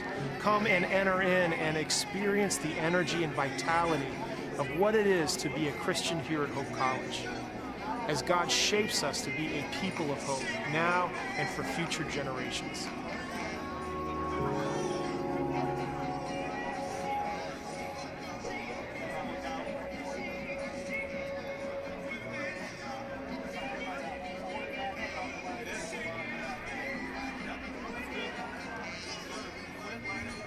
Coming in, I didn't really have much experience with business. My dad's a French teacher and my mom's a nurse, and so I didn't have any super personal experience with that. I was excited to start college, but it was definitely a new step that the nerves were also there too. I was very overwhelmed. Centering myself in the business department as I got here, that was part of the reason of why I felt it was like a natural progression from high school to college. My first big introduction was Business 222. Once I kind of got into that, it kind of opened my eyes to like what is out there and how much there is that Hope can prepare me for. I joined Launch my first semester, which is a business program that introduces first-year students to the business and economics department. We met about twice a month, so it was the perfect time commitment where I wasn't feeling overwhelmed already with schoolwork on top of this. It's so important to get engaged early because, frankly, you come to college and we just don't think that you really have enough experience and have enough knowledge to confidently make a decision about what you want to do next. Coming in, I saw this opportunity to meet all these upperclassmen who were business majors, who had at the time so much more wisdom than I did. I first really wanted to get into business club and see what that had to offer. Getting engaged early is going to give you experiences that you can build on. It's going to help you build your professional network and relationships. You're going to be known and you will be supported, but you are in the driver's seat, and so it is going to take your stepping into this and being committed and staying engaged, because you're going to be the one that's navigating this journey and that's taking some of these next steps. And then when you do that, we'll be alongside there to help. Hold on, please. We're having some technical difficulties. Here we go. Halftime, Kalamazoo 17, Canyon 14. Halftime, Holland 42,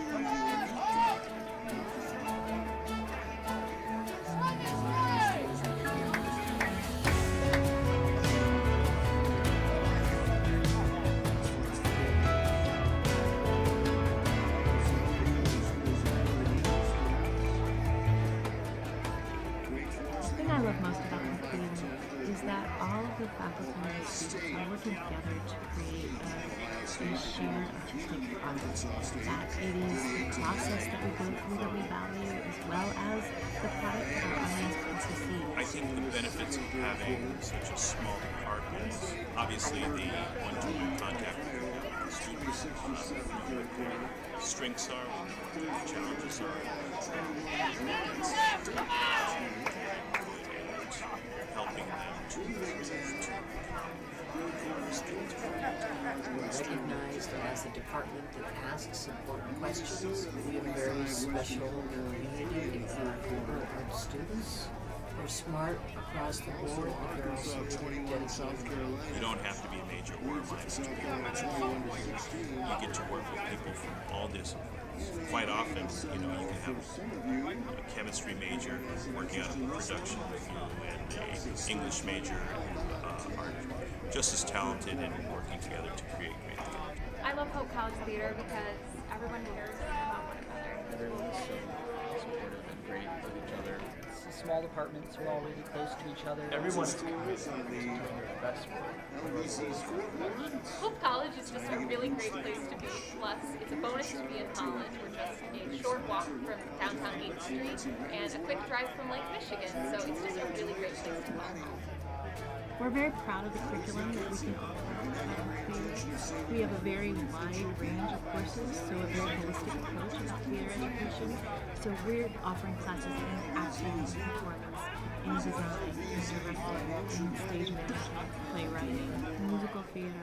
At Hope Theater, the class sizes are really small, so we get to know our students really well, and have a one-on-one relationship with them, and also become mentors with them. Students will start out, if they're interested in design, by taking some coursework and then working with a faculty mentor as an assistant designer on a production, and then working their way into taking the design courses, and then perhaps having a main stage assignment if they're interested in going into design. We have a terrific opportunity in our own backyard. We have a person mentor, which is a wonderful opportunity for our students to work in a professional setting full-time in the course of the summer. And we also ask our students and give them the opportunity to do some kind of independent project if they wish to. Often those are a student deciding to direct a full-length play. I did my full-length project this semester, and it is an original play titled Her Real Name Was, and I had a chance to write it and work on it, and then as my senior project, I had the opportunity to cast it against that play. I came in as a performance artist, so all sorts of technical theater as well, stage management and lighting, and I think that's really valuable that you wouldn't be able to get in person. We have so much fun together, we create art together, and there's a lot of opportunities for jobs in the department as well. We offer our own job training, so you can have jobs in the department and work in any of the areas. So we have a paid staff that works in the senior shop, in the cotton shop, basically in the lighting and sound, and also the learning groups in the shop. So you can be learning the skills that can get you a job while you are making some money working on the productions. So if a student's interested in stage managing, they might first work as an assistant stage manager, working their way into perhaps stage managing a student production, and then being offered an assignment on a main stage. My favorite part about the department here, there is a sense of community and a sense of pride in this department. Students and faculty are invested in our success. People who care about the art form and care about each other are working together. That's what I think is very special. It's a great way to spend every day. It's 3 months or 6 months of a process of bringing an artistic product to life, and that is a bond that you have with those people that is really strong. This is not about one single person. This is about a community, and this is about all of us trying to strive to be better artists and better human beings.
We are glad you have joined us for the second half of Hope College football. The Hope College Flying Dutchmen are being given all they can handle from the Co-College Co-Hawks, the Co-College Co-Hawks, who lead 14-10 over Hope.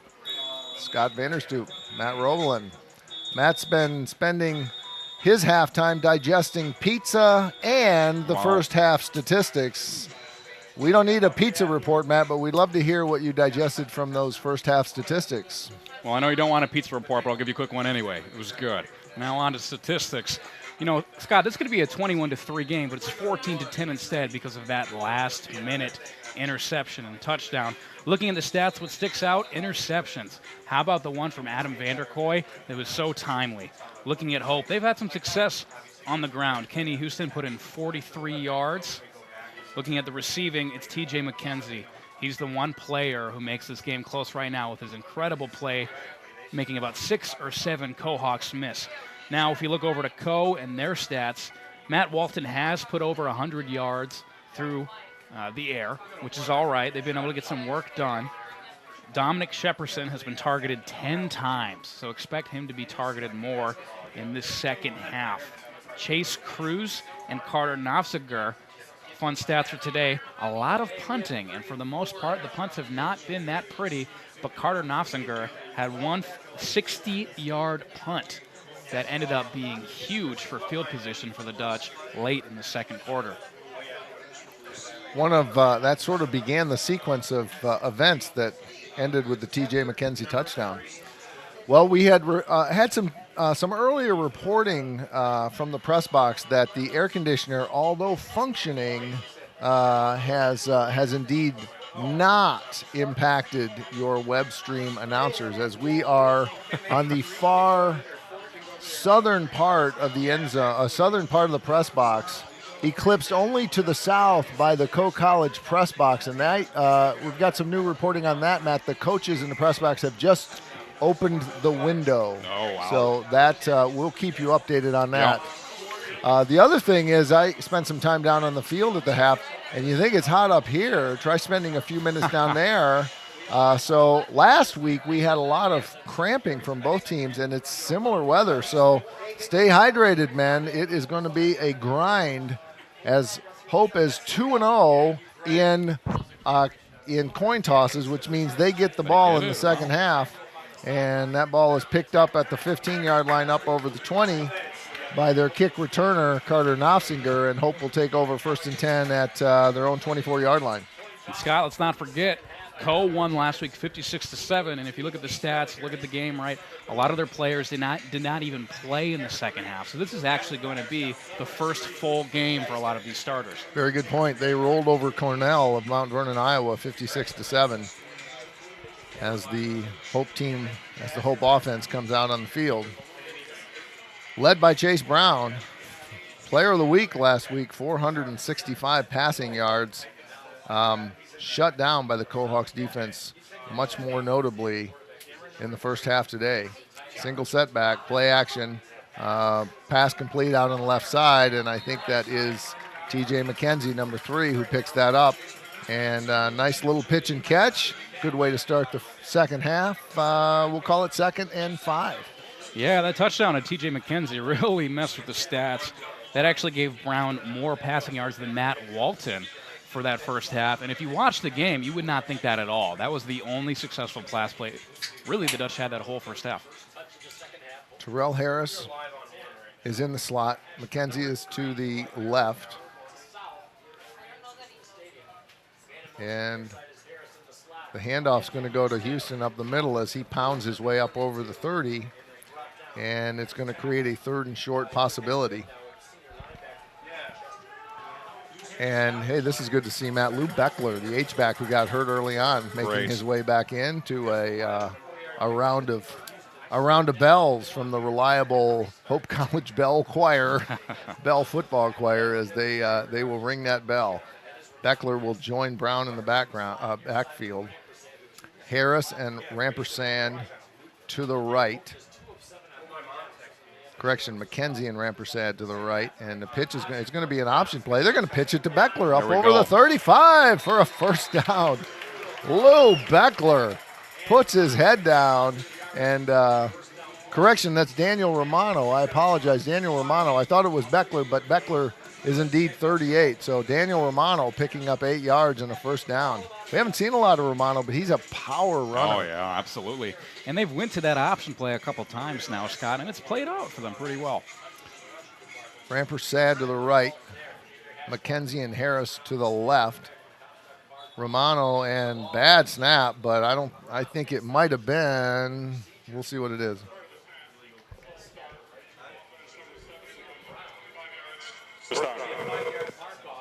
5-yard illegal shift call. Sorry about that. We're a little late on the switch. I had somebody put the mute button on this while I was away at halftime. So we will get all of the other subsequent phone calls.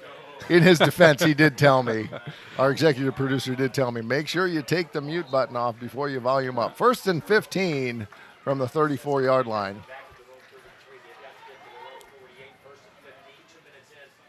Play action. Brown looks over the middle, incomplete, thrown behind his intended receiver there, TJ McKenzie. Harris, number 6. That 6 and the 3 are tough for these old eyes. Hey, how about the pressure there from Jay Oostendorp, Jr. from Cedar Rapids, Iowa. He came flying in and he disrupted that play. Oostendorp is a name you might see on a Hope roster. As the local kid stayed home to get his education and 4 more years of football. Good play there by Mr. Ostendorp. 2nd and 15, 2 receivers to the left.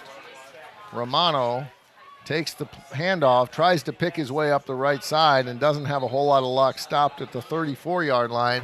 Pickup of 3 or 4, and it's going to create a 3rd and long for the Dutch on the near side hash mark. Yeah, 3rd and 15, and you said to Scott before our break, right? This game is close, but Hope still has not really generated that much offense, so we're still going to have to find a way to make it happen in this second half. They gave up a lot of points last week to Aurora, some of them on just complete malfunctions that resulted in big bunches of yards. But they have not established the running game. They have not established the offense. And here's a play that's going to be intended for, well, we don't know. It might have been Harris. It might have been Rampersad. Yep. Not a well-executed play, and that's going to create a 4th down. As give Coe credit, Chase Brown has had a hard time finding open receivers. No, you're absolutely right. Someone's just been a little bit off today. Deep to receive the Knopfsinger punt is number 15, Dominic Shepard, the senior from Phoenix, Arizona. Not to be confused with the other number 15, Caden Kleemeyer, the freshman quarterback from Winterset, Iowa. Punt is high and good distance. That's going to cause a fair catch at the 31-yard line. Another change of possession, and it has been a game of punts. How many punts did Knopfsinger have in that first half? Yeah, looking at the stats right now, Knopfsinger actually only had 2 punts in the first one. Chase Cruz had 4, so now Knopfsinger is at 3. The Dutch also went for it on a couple 4th downs. That's right. And had turnover on downs there. But yeah, 7 punts so far, and that doesn't even include all those 4th down plays. 1st and 10 for the Cohawks from their own 31-yard line. 3 receivers, 2 to the right, 1 to the left. And interior handoff originally kind of set at 0, but the running back there kind of plowing his way forward. Nick Casey is in at quarterback now, replacing Walton. Casey was listed as number 1 on the 2 deep that we were provided by Coe College yesterday, but it's been mostly Matthew Walton. But Nick Casey is in now, and he will send 3 receivers to the right and 1 to the left. The 6'2 senior calls it out with a lone running back to whom he will hand it off. And good defense by Hope as Trenton Barnes has got nothing, and that's going to be a big loss. Give credit to the interior there for Hope College, led by number 95, Joe Natosi, with a little help from his friends. Absolutely. Nice play there, and that sets up a big 3rd down. You can hear the bells, Scott.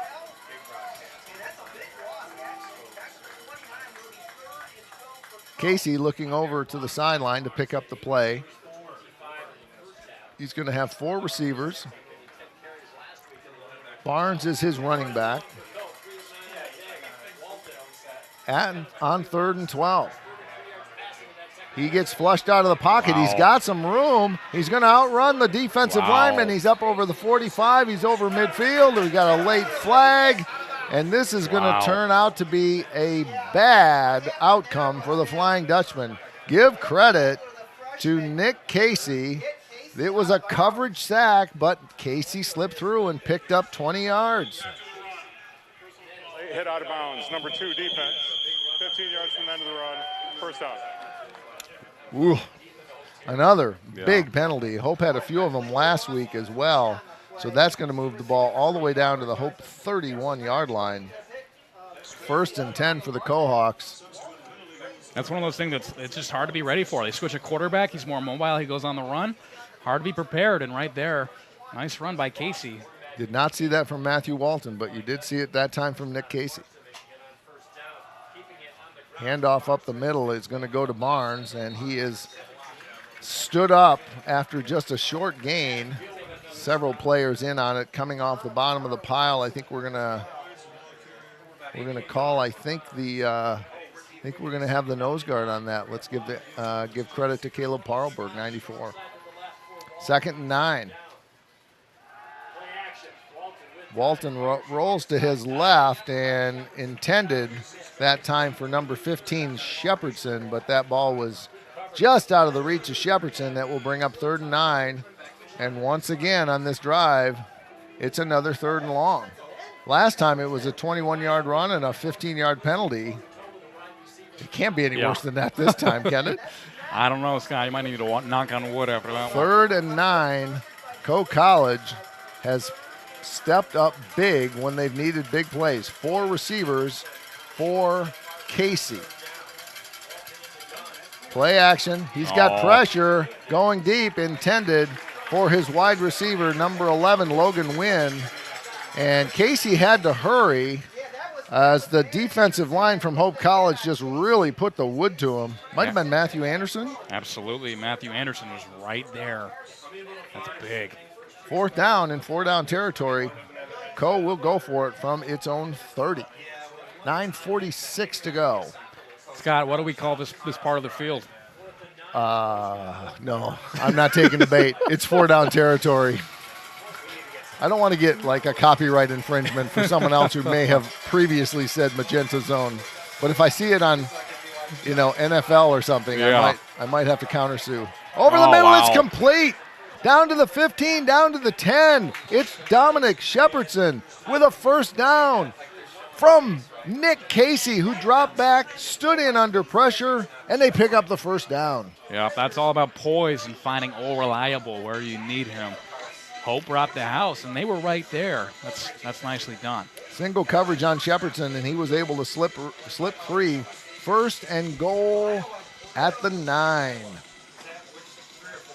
Hope defense is going to have to come up big here, lest they've dropped down by 2 scores.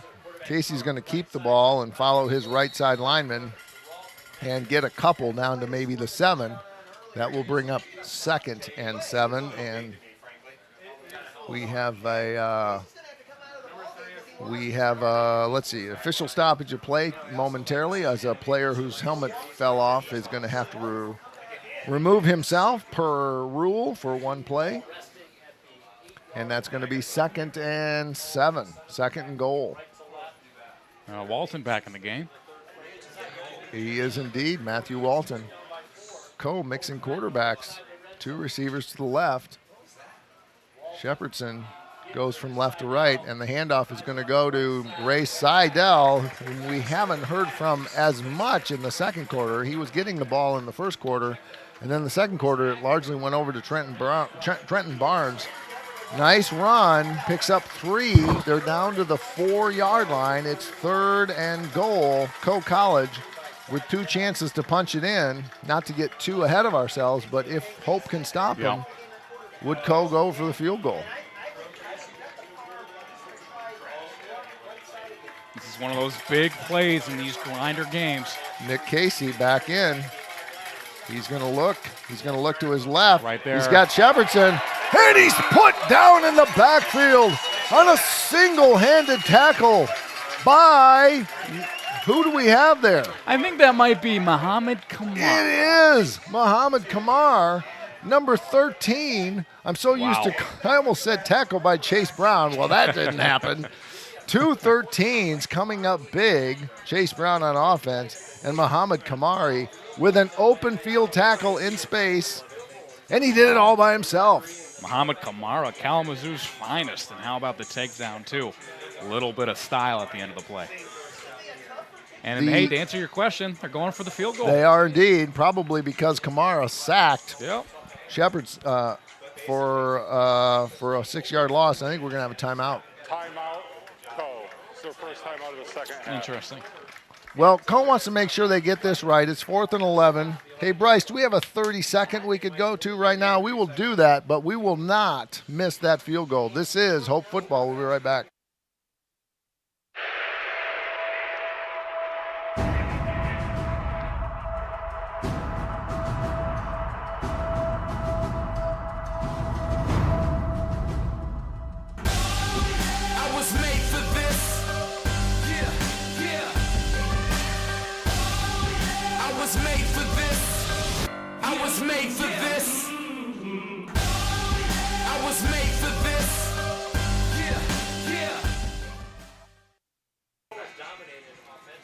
Well, another bend but not break by the Hope College defense. So credit to them. I think the defense has been good, Matt. I think the offense has to establish itself and take control of this game with a nice drive that involves some first downs. Yeah, I absolutely agree. They can't rely on those long 70-yard touchdowns to win the game. Julian Garcia Ayala for the 29-yard field goal. The snap is down, and it wasn't pretty, but it was through the uprights, and College now goes up 17-10. We've got 7:08 to go. We're going to take another break, and we'll be back with more football. This is Hope College football. It's no secret. The best way to learn about Hope College is to spend time on our campus. The Hope admissions team invites you to a personalized visit experience you won't forget. Located in downtown Holland, Michigan, our historic campus is close to shopping and dining and just 10 minutes from Lake Michigan. We invite you to check out our campus tour options or sign up for an online tour with the Hope admissions office. There's never been a better time to see Hope College. Visit us at hope.edu/admissions. Well, if you're a College Cohawk, you have to be wondering, why are we not up by more than 7? And if you're a Hope College Flying Dutchman, you got to think, hey, we're only down by 1 score. Let's go. But the key point there is, Matt Robillard, we got to go. We got to show that we can score on offense. 7 of our 10 points came on one play. Absolutely. You're right on the money, Scott. And we saw a lot of offense last week from the Hope College Dutch, so we know that the firepower is there. Co has done a really good job on defense, but it's not all been Co. There's been some miscommunications. There's been some bad throws. Hope needs to get something rolling. Carter Knopfinger deep to receive. The kick from the 35-yard line, not deep. Might be taken by an up man. No, Knopfinger's going to take it to the 15, 20, 25, 30, 35. Still on his feet. Right.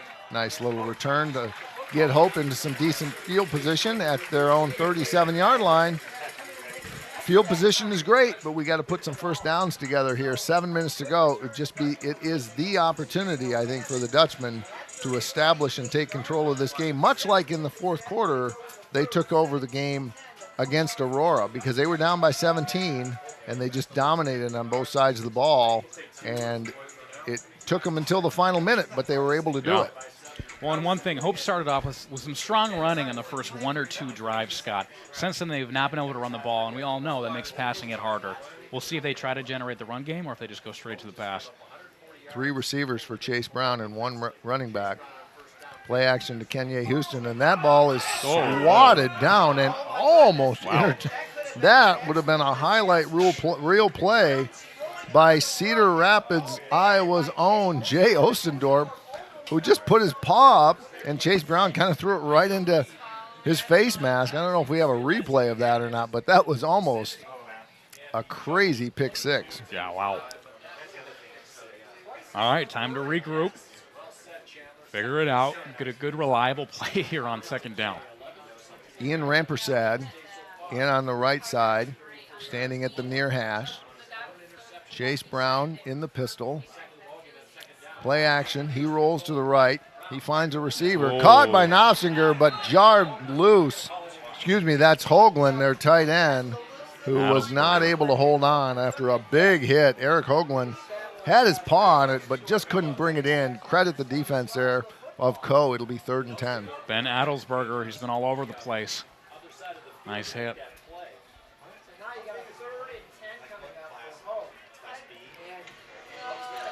So no run here, Scott. 2 straight passes, 2 straight incompletions, and a 3rd and 10. 2 receivers to the right, 1 to the left for Chase Brown.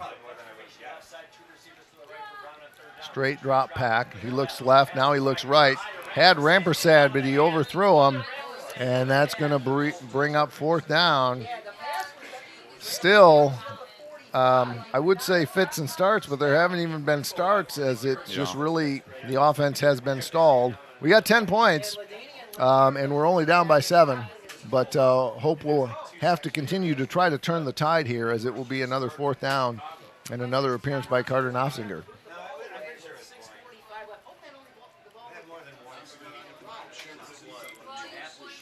Deep to receive, I believe, is Dominic Shepardson, standing at his 23. Scott, to do a little math, if we take away that touchdown pass, Chase Brown has 60 yards on 23 attempts. What a boomer. Wow, nice. Fair catch at the 16-yard line. Carter Knopfinger wins the field advantage game on that play, and Hope will take over Co will take over 1st and 10 at its own 16. Yeah, how about Knopfinger today on the punts, the kickoff returns, doing a little bit of everything on special teams.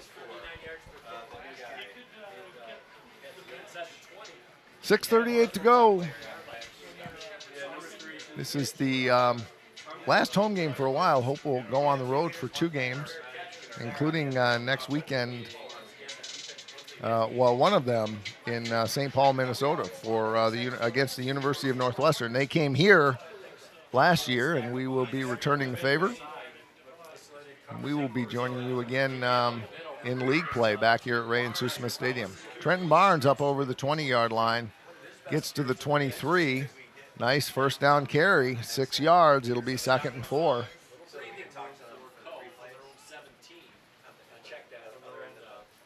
Vandergoy is going to come over to the near sideline to cover Sarek. On the left side, Sarek is joined by Dominic Shepardson.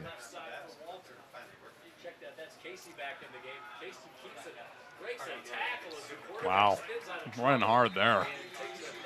The new quarterback in the game, well, I don't know if he was new, but Nick Casey is back in the game. Faked the handoff to Trenton Barnes and kept the ball. Did a good job of keeping the ball hidden.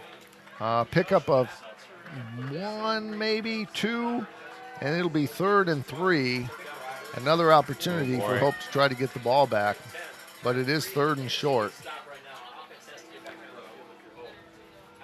Defense, I think, has largely done its job. Absolutely, especially in the rushing game.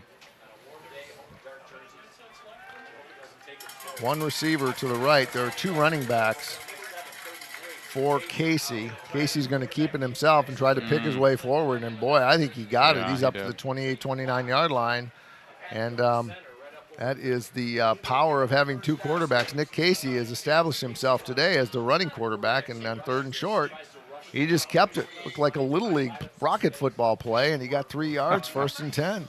Nothing fancy. Nothing fancy. I think that's, Coach Staker's best adjustment is putting Casey in today. Last week, Barnes and Cedal had tons of rushing yards, around 200. They had 3 touchdowns. Just not happening today, but Casey's giving them that extra boost. Casey stays in the game. A receiver to each side and a single running back. Fake play action up over the top. Ooh. And he had his receiver, Shepardson, up at the 47-yard line, but just a little above the reach of Dominic Shepardson. That will bring up 2nd and 10. Casey showing he can throw the ball a little bit too. Absolutely.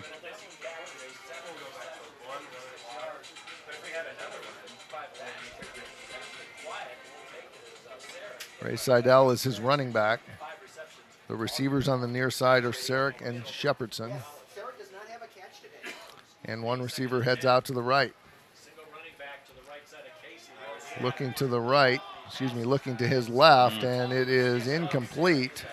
Covering on the play for Hope College that time was Darian Nunley. Nice cover corner play, and the ball was underthrown, and it will bring up 3rd and 10. This is big, and this is where you think, do the Dutch put a spy on if they leave Casey out there? Last time they had a 3rd and 10, we saw what happened. He ran for about 25 yards. The crowd is largely quiet on this very hot Holland, Michigan day, just begging the Dutchman for something to cheer about. Over the middle, it's intercepted at the 43, the 40, the 35, the 30. The 15, down to the 15-yard line. There's a fumble after the play, but I think the ball was down. Yep. Is it Jackson Bush? No, it wasn't. It was Tommy Boss, number 4? Number 4. Is listed as a quarterback. A freshman from Clarkson. We'll look it over here just to make sure that we got that right, but I think it was number 4. What do you got, Matt? I got the same thing as you. See what's here. We got to look at on the replay. And I think it was number 4. we'll wait for the stats to come out. But in any event, that's exactly the kind of play that Hope needed. And it was really not something that you see Hope. You don't see Coe making a lot of those mistakes, Matt Roblin, but he just threw it. He just threw it right into the Hope hands. Hey, and I think it actually might have been number 3, Adam Castle, on that one. But wow, you're absolutely right. That was such a break.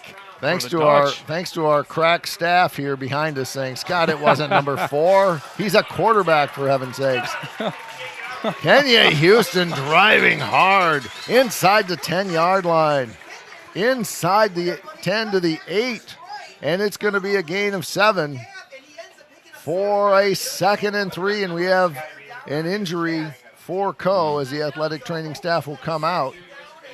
4:03 to go in the third. A lot of football to go. Going back to that, it was I think it was Nick Casey who was still in at quarterback. Yep. He's been doing more running than passing, but he had established that he had an arm. But that time it was just a bad read, and he threw it right into the hands of Castle. Absolutely, and Hope had one of those earlier in the game too. Right now comes back and invites Coe, a quick bad read at an INT. But looking at the field position, you couldn't ask for anything better for Hope. And for this offense that hasn't generated anything, this is the alley-oop, right? You just got to slam it in. You got great position. You just got to make something happen here. Absolutely. We are awaiting the injury assessment. And there we go. We can see it again thanks to our replay staff. I still am on record of saying it looked like, I think it is number 4. Yeah. So perhaps we had a change in number. Adam Castle, the linebacker, wearing number 3, not to be confused with TJ McKenzie on offense, who's also wearing number 3. Normally, our 5-star SAD, Alan Babbitt, is here to provide us with those pregame switches, but Alan fell ill yesterday, so I think he's probably home joining us via webcast. Alan, thanks for all your work, and we hope you get better really soon because we need you back. Well, this is a protracted injury that's going to cause the head coach to come out and also get involved in this. So I think we might have time to take a quick break as we assess this injury. So we will be back in just a little bit, 30 seconds or so. This is Hope Football.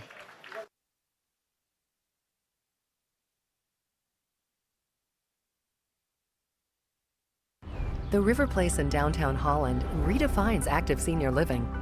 A no-step floor plan is designed around your needs, so you can leave the worries of home ownership behind and enjoy a vibrant lifestyle right outside your door.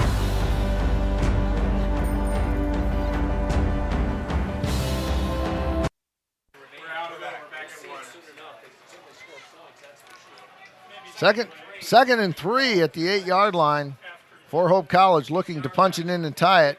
Oh, nice the ball is fake. out to the right, intended for Kenya Houston, and just out of his reach. Oh, that hurts. Chase Brown would have completed that pass last week, but he's just been a little out of the reach of Kenya Houston, who had nothing but a blue artificial turf staring him in the face, and that would have tied it. It'll bring up 3rd and 3. That was a brilliant fake, too. Really, really well-designed play. And hopefully, we saw an injury in the last play. That was Jay Ustendorf at linebacker. He's played very well today.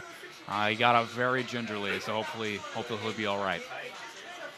Daniel Romano in the backfield. Harris and McKenzie to the left. And Knopfinger goes to the right. And the play is going to go to Romano. Picking him up and laying him down all the way down to the 1-yard line. Oh, man. Daniel Romano just powers on the right side. He's just a big guy who's hard to bring down. And that's going to be, I believe, a 1st and goal for Hope. They mark it at the 1. That is the first down, right? Okay. It is indeed. Good. Because that's a 4th and 1. We're a little bit of a different position. But, yeah, Dan Romano, that's big man football.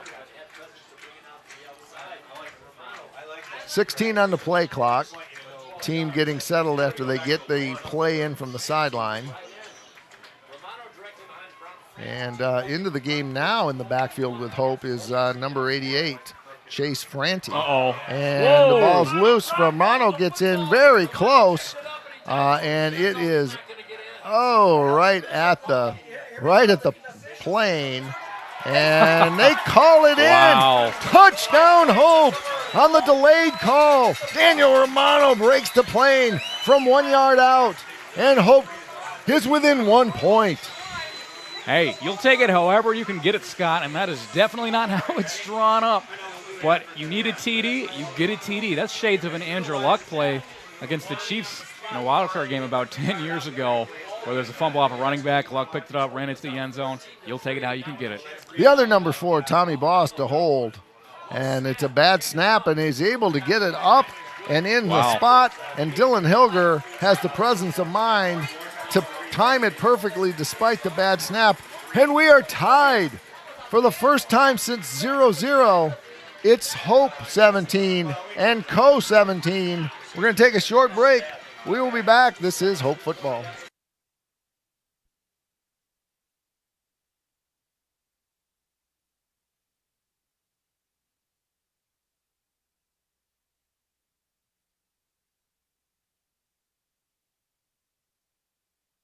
The River Place in downtown Holland redefines active senior living. A no-step floor plan is designed around your needs, so you can leave the worries of home ownership behind and enjoy a vibrant lifestyle right outside your door.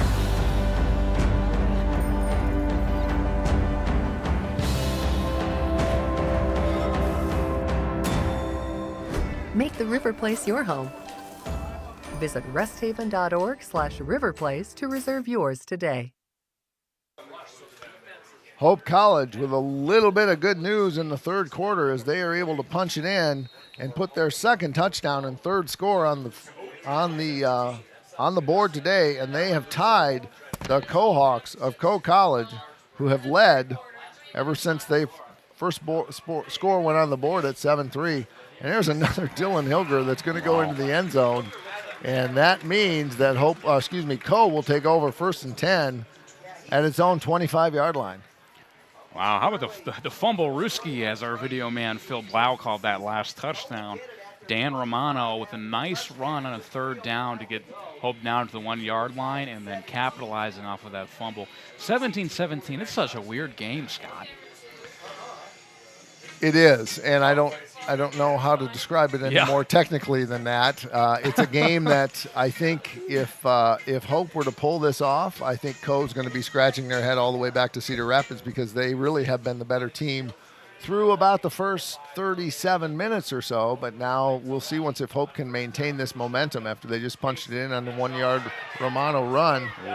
Loose is, again, the quarterback, Nick Casey, who's established himself as a scrambler, and he picks up 6 yards up to the 31-yard line. I want to give a special shout-out to our good friend of Hope College, Ms. Jennifer Fellinger, Vice President for Student Formation, who decided to soak in the first half as from the bleachers and is enjoying the second half via web stream. So thank you for joining us, Vice President Fellinger.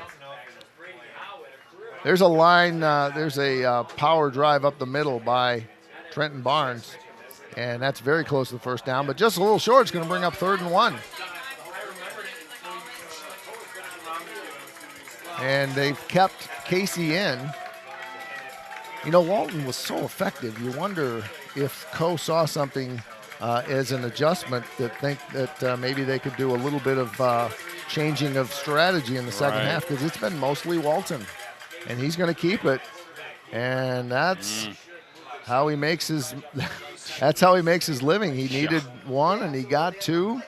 And he just is very wise about finding the hole and following his big blockers, and a gain of 2. It's going to be 1st and 1. That's a tough weapon that really then Hope has to make sure that there's a 3rd and medium, if not 3rd and long. Otherwise, it looks like Nick Casey's very hard to stop. Yeah, Nick Casey's already surpassed all running backs on the team for yardage. I mean, he's putting in all the work on that front. 2 receivers to the left and 1 to the right.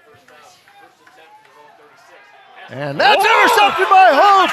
It's a pick 6 at the 25-yard line, all the way into the end zone. Darian Nunley read the play perfectly, and Hope has the lead 23-6. Darian Nunley with a great athletic play, great instincts, great timing. Hope goes ahead. And the fans here finally got something to cheer about. The Dutch faithful go crazy. Darian Nunley, how about that? That is a play. That might be the play of the game. Nick Casey looked out on his left and was going to put together a little flat pass, and Darian Nunley read it perfectly. Hilger on for the PAT. Wow. To be held by Ben Wellman, number 4, the holder. The long snapper is Dylan Clem, someone we haven't, who plays offensive line and also serves as long snapper. We have a slight delay here. We'll see what it is. Hey, let's give a shout out to the Hope defense. How about they've had multiple turnovers to this point? Interceptions, I mean, obviously that's great. We had one by Vanderkoy earlier. Man, they've been really opportune, and they've really been the deciding factor for the Dutch in the second half. Well, it has been the last 10 minutes, a Hope College quarter, a high snap this time, and Wellman gets it down, Hilger gets it up, and Hope leads by 7, 24-7. We're going to take a little break. This is Hope Football.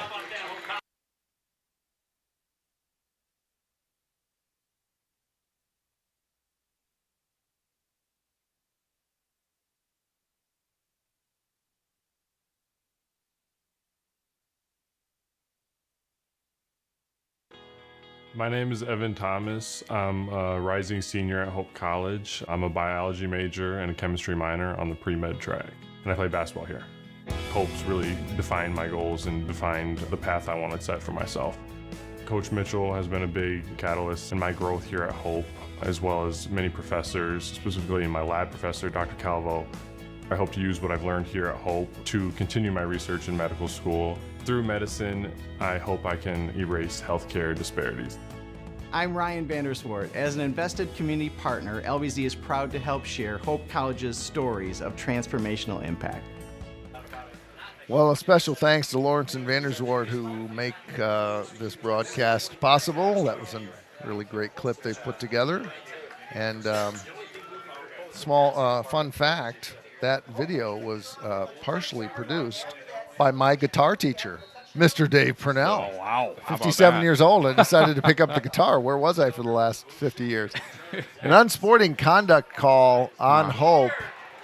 Could have been a celebration penalty. I don't exactly know the circumstances, but that caused Hilger to have to kick from the 20, and then the ball is touched and out of bounds. So we'll see what the ruling is here.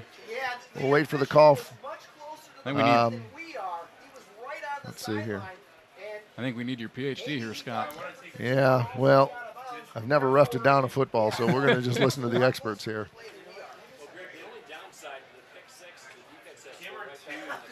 We're going to discuss exactly where the ball is going to be for Co after the flag for probably touching the ball and letting it go out of bounds. Here we go.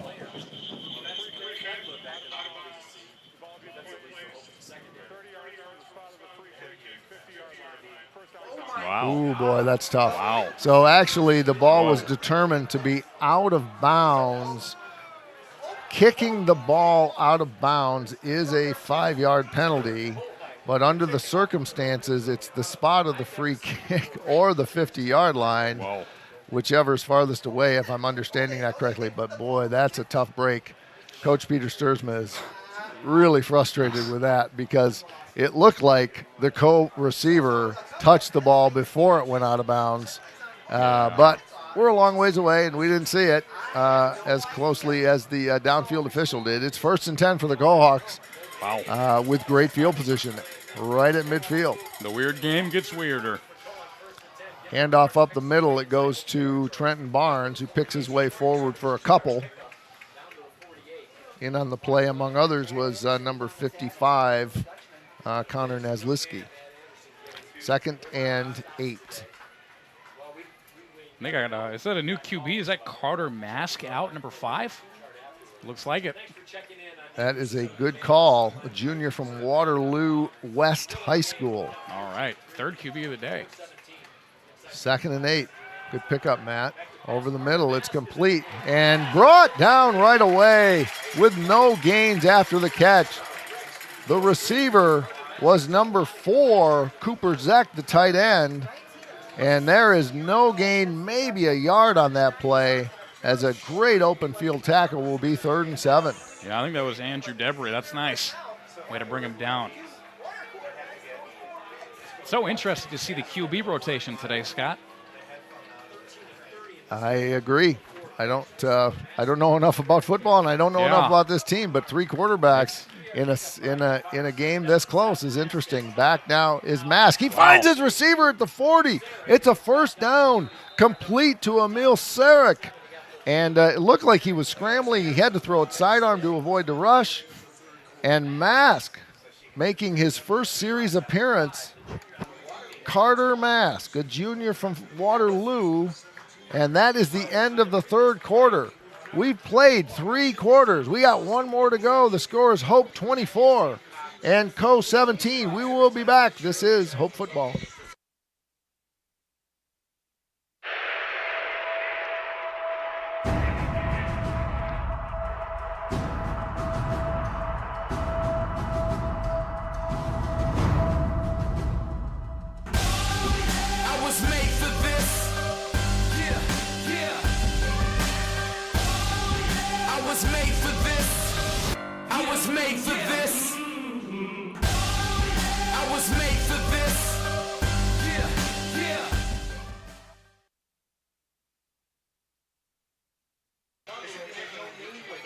We're back for the 4th quarter of action. A late developing story here in the 3rd quarter intermission. That was for you, my Canadian friend. Thank you very much. The Hope cheerleading squad coming out with something here. Did you get an eye on that? Yeah, but I'm still investigating for you, Scott. I think we had hot dogs being thrown. Free hot dogs. Free hot dogs to start the 4th quarter. Just what one needs sitting in the sun on a 95 degree day. Is a hot dog fresh from the concession stand. Delicious. It's 1st and 10 for Co at the Hope 34. Mask still in at quarterback. And the delayed handoff goes to Barnes, and he's snuffed out in his own backfield. Great penetration by Hope that time. Leading the charge, again, number 45, Andrew Debris. Yeah, Debris having himself a drive. And Scott, this QB rotation is so I was wondering if they would bring Walton back after the interception. But rather than Walton, it's another QB. I'm going to start circling all the QBs in the roster. Who knows who's going to play next? Exactly. 2nd and 15 after the 5-yard loss on the handoff. And it is Mask with Barnes in the backfield. He looks to his left and incomplete. Really kind of not a great connection there intended for his receiver, number 15, Shepherdson, who had it going really with Matthew Walton. But we don't know how much Mask and Shepherdson have played together. But that one, there was not a connection on that play. 3rd and 15, and the crowd has finally got something to be excited about in the last 6 minutes of this game, as Hope, kind of like last week, has taken the momentum when they need it most. 3rd and 15. Mask rolls to his left. The right-hander throws. He's got a receiver, and he is hit right away at the 35-yard line. The pass is complete to Shepherdson, but that's going to bring up 4th down. And I think that might have been, could it have been Muhammad Kamara, number 13, I think, who made the open field tackle once again. We called his name enough. He's had a great game, and he had a great game last week. Here we go. 4th and 10. Co's going to go for it from the Hope 34. Big play for both teams. Look at the crowd here. They change the play up.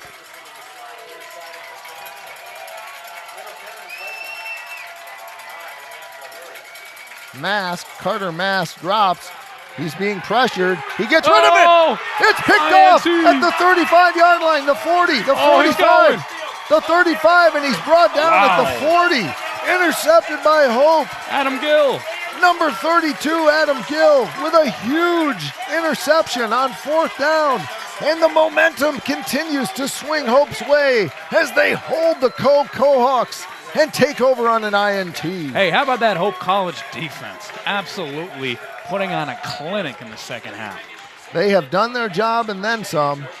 Watch Adam Gill. First of all, interior pressure, and then Adam Gill, one of the linebackers, was there to read the play perfectly. 1st and 10 at the Co 40. Now we need the offense to do its job, punch it in, and let's go up by 2 scores. A nice 3-4 minute drive here. Hey, and no mistakes here if you're Hope, right? No turnovers, no fumbles.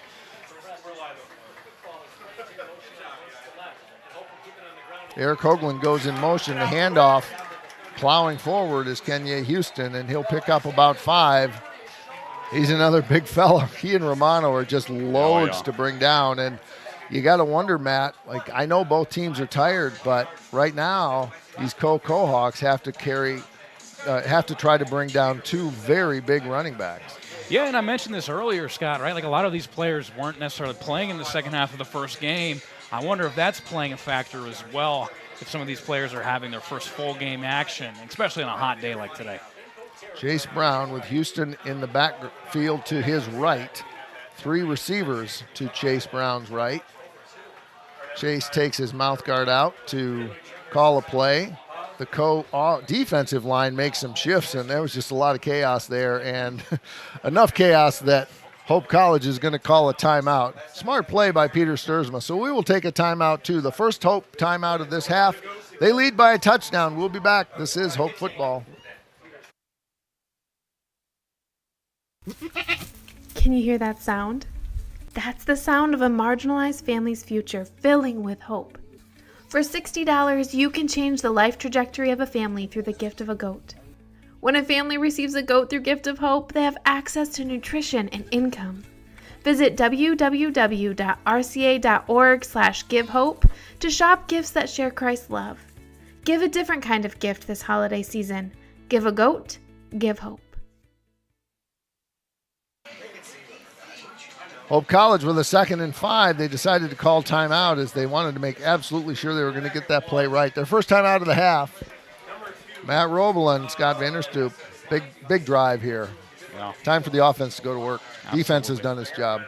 Hey, shout out to Jacob Pardonnet, new defensive coordinator, returning to his alma mater. And he is, hey, these first 2 games, some big plays, whether it's the interception last week with Vanderkoy, the interceptions this week. Good start. And no breakdowns. A couple breakdowns last week. Those have been shored up. Chase Brown, play action, looking over the middle. He's got time, and he loses it. And he loses the ball, and it's loose. And I believe Hope beat beat Coe to the punch as Kenya Houston was there, as well as offensive lineman Luke Marsh. Good heads-up play. Not exactly what you wanted there, but it could have been a lot worse. It's going to be 3rd and long. Right. And, boy, you just kind of thought we were right on the cusp, of kind of pushing this Coe defense over, but it didn't happen. Coe has risen to the occasion. Yeah, not to look ahead to 4th down, but this might be a time where Carter Knopfinger comes up big if he can get a good punt here. We'll see what they do on 3rd down, though. 1 receiver to the left.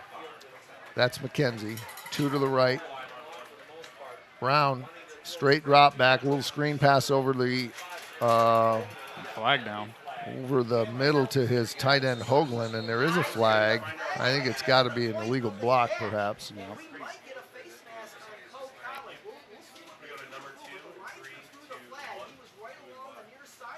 Although, let's see how we go here, because now that I look at it, it came from the line judge, excuse me. Sure. So it could be a defensive penalty, maybe a defensive hold. They're looking. They're looking to the north, which is the way Hope is going. So I'm thinking that I'm going to change my mind here. I think this is going to be a Coe College penalty. We'll wait and see. If it were going the other way, they'd be looking back like, how far do we push them back? But I think they're looking here. We'll wait for the call. Look at this. Look at this servant leader here, Kenya Houston, picking up. Hey. Oh, shoot. Well, I was right, and then I was wrong, so I should have stuck with my first intuition. It is a penalty on Hope. Illegal receiver downfield. That means a lineman got too far down on a screen play, And that screen play to Hoagland is exactly the kind of play you're going to get an illegal receiver downfield. And so that's going to be 4th down. And as you called it, Roblin, Carter Nofsinger standing at his own 40. It looks like deep to receive is going to be number 15. We've called his name a lot, Dominic Shepardson. Nice snap. And it's up. It's off to the side, and this might do the trick here. Nice little punt going out of bounds inside the 20, maybe even inside the 15. So, Coe College with 11:05 to go in the game finds itself in a position it hasn't been much today, especially in the first half, but they trail by 7. And they have got 85 yards to go against a very impressive Hope defense. The defense responsible for 7 of the 24 points. Hey, Jacob Pardonet's crew has come up. Just you can't even describe it. They've been everything that Hope has needed in the second half. You wouldn't be just saying that name because you like to pronounce French names, would you? I do like to. All right, I'll give you one. Coe College, number 87. Baptiste Le Carpentier.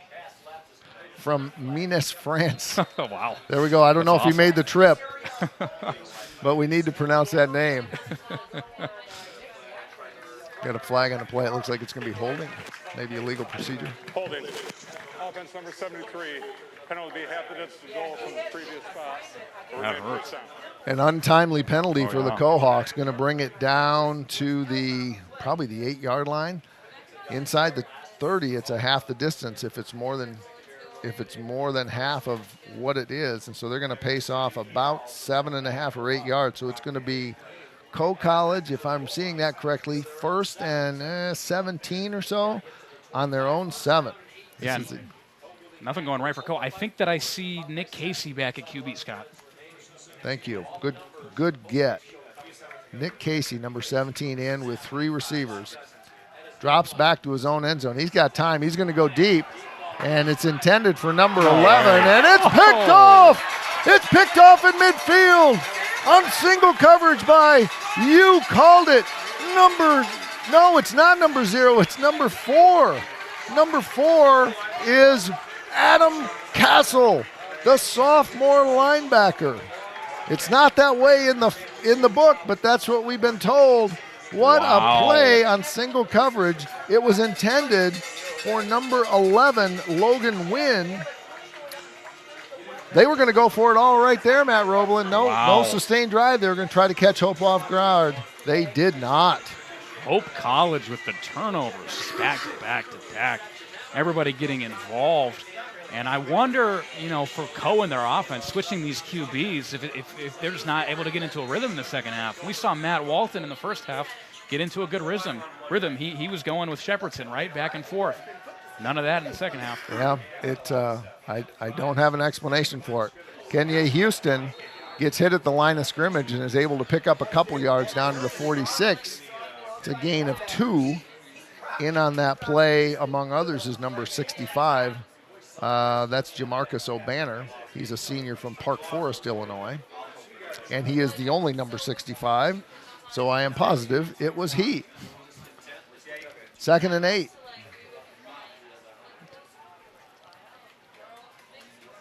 Off to the left for Hope, Carter Nofsinger and TJ McKenzie. Hoagland comes to the right, and we have another flag, and we might have illegal movement by Hope. False start. Offense number 70. 5 yards. Still 2nd down. Well, turnovers have killed Coe, and penalties have killed Hope, including some goofy ones like kicking the ball out of bounds and giving it to the team, giving it to the opponent at the 50. Wow. I don't think I've ever seen that. Yeah. How about this? Coe QBs, the 3 of them combined, 6 interceptions. 6 INTs. And number 4, correct us, I just went online, did some investigative research. That is Cochran out there, free safety. Thank you. Yes. Intended out on the far right to Nofsinger, but did not connect. Covering on the play there was number 24 for Coe. That's Sam Shaw, junior linebacker. And that'll bring up 3rd and 13 based on the 5-yard penalty. Now, Hope still can't get too cozy here, though, right? We still have 10 minutes left. As we've seen, this is a weird game. Who knows Yeah, what's they gonna need happen, to. right? I think they need to score again. Yep. 3 receivers. McKenzie to the left. Chase Brown looks over the middle. He's got his tight end Hoagland at the 45. Tries to get loose and only makes about another yard out of bounds at the 44-yard line. That'll bring up 4th down, and I got to believe that's going to be a punt situation. Looks like they're thinking about it. Yeah, this is a tough one around the 44. Looks like they're switching. I think that's a good. Yep. I think that's a good move. That's Hope has won the field position battle most of this game, and they've proven that their defense can do it. But you'd much rather give them 80 yards to work with rather than 60. Hey. So Nofsinger will come in. And for that defense, Vanderkoy has an interception. Kamara's got one. Nunley has one. Gill has one. Cochran has 2. Why not trust them, right? Yeah. That's a lot. And Coe has struggled on offense, but that is not what Hope had in mind. As there was a good rush by Coe, but they did get a decent roll. Probably wanted it a little deeper in, but the ball's down to the 26-yard line. Probably a net gain of 20 yards. And so Coe will take over once again. This is just old-fashioned football. I mean, a couple fancy things here and there, a couple, but for the most part, it's just been blocking and tackling. Yeah. Hey, you got that right. It does not look like the CFL out here. I was going to make a mention of that. Like, I don't think you'd see this in the CFL Yeah, when you you're only have dang 2 right. downs. Yeah. 3, actually. No, Yeah. I'm just. Do they go for it on 3rd down? I don't think they do. Sometimes. That's a longer field, too, right? 110? Yeah, yep, you got it. Oh. And back in the lineup is number 17 as the quarterback, and he completes it down to number 11, and that is, Logan Wynn. And back in the lineup for Coe is Nick Casey. This is line 2 quarterback. So we went from Walton to Casey to Mask, and then a few other switches, and now we are back to Casey. Handoff goes to Seidel, who's up to the 35, and he's brought down hard from right there. Close to the 1st down. Good running by Seidel, and it's going to bring up 3rd and a yard. Clock running at 8:26. This one's going down to the end, just like Aurora did.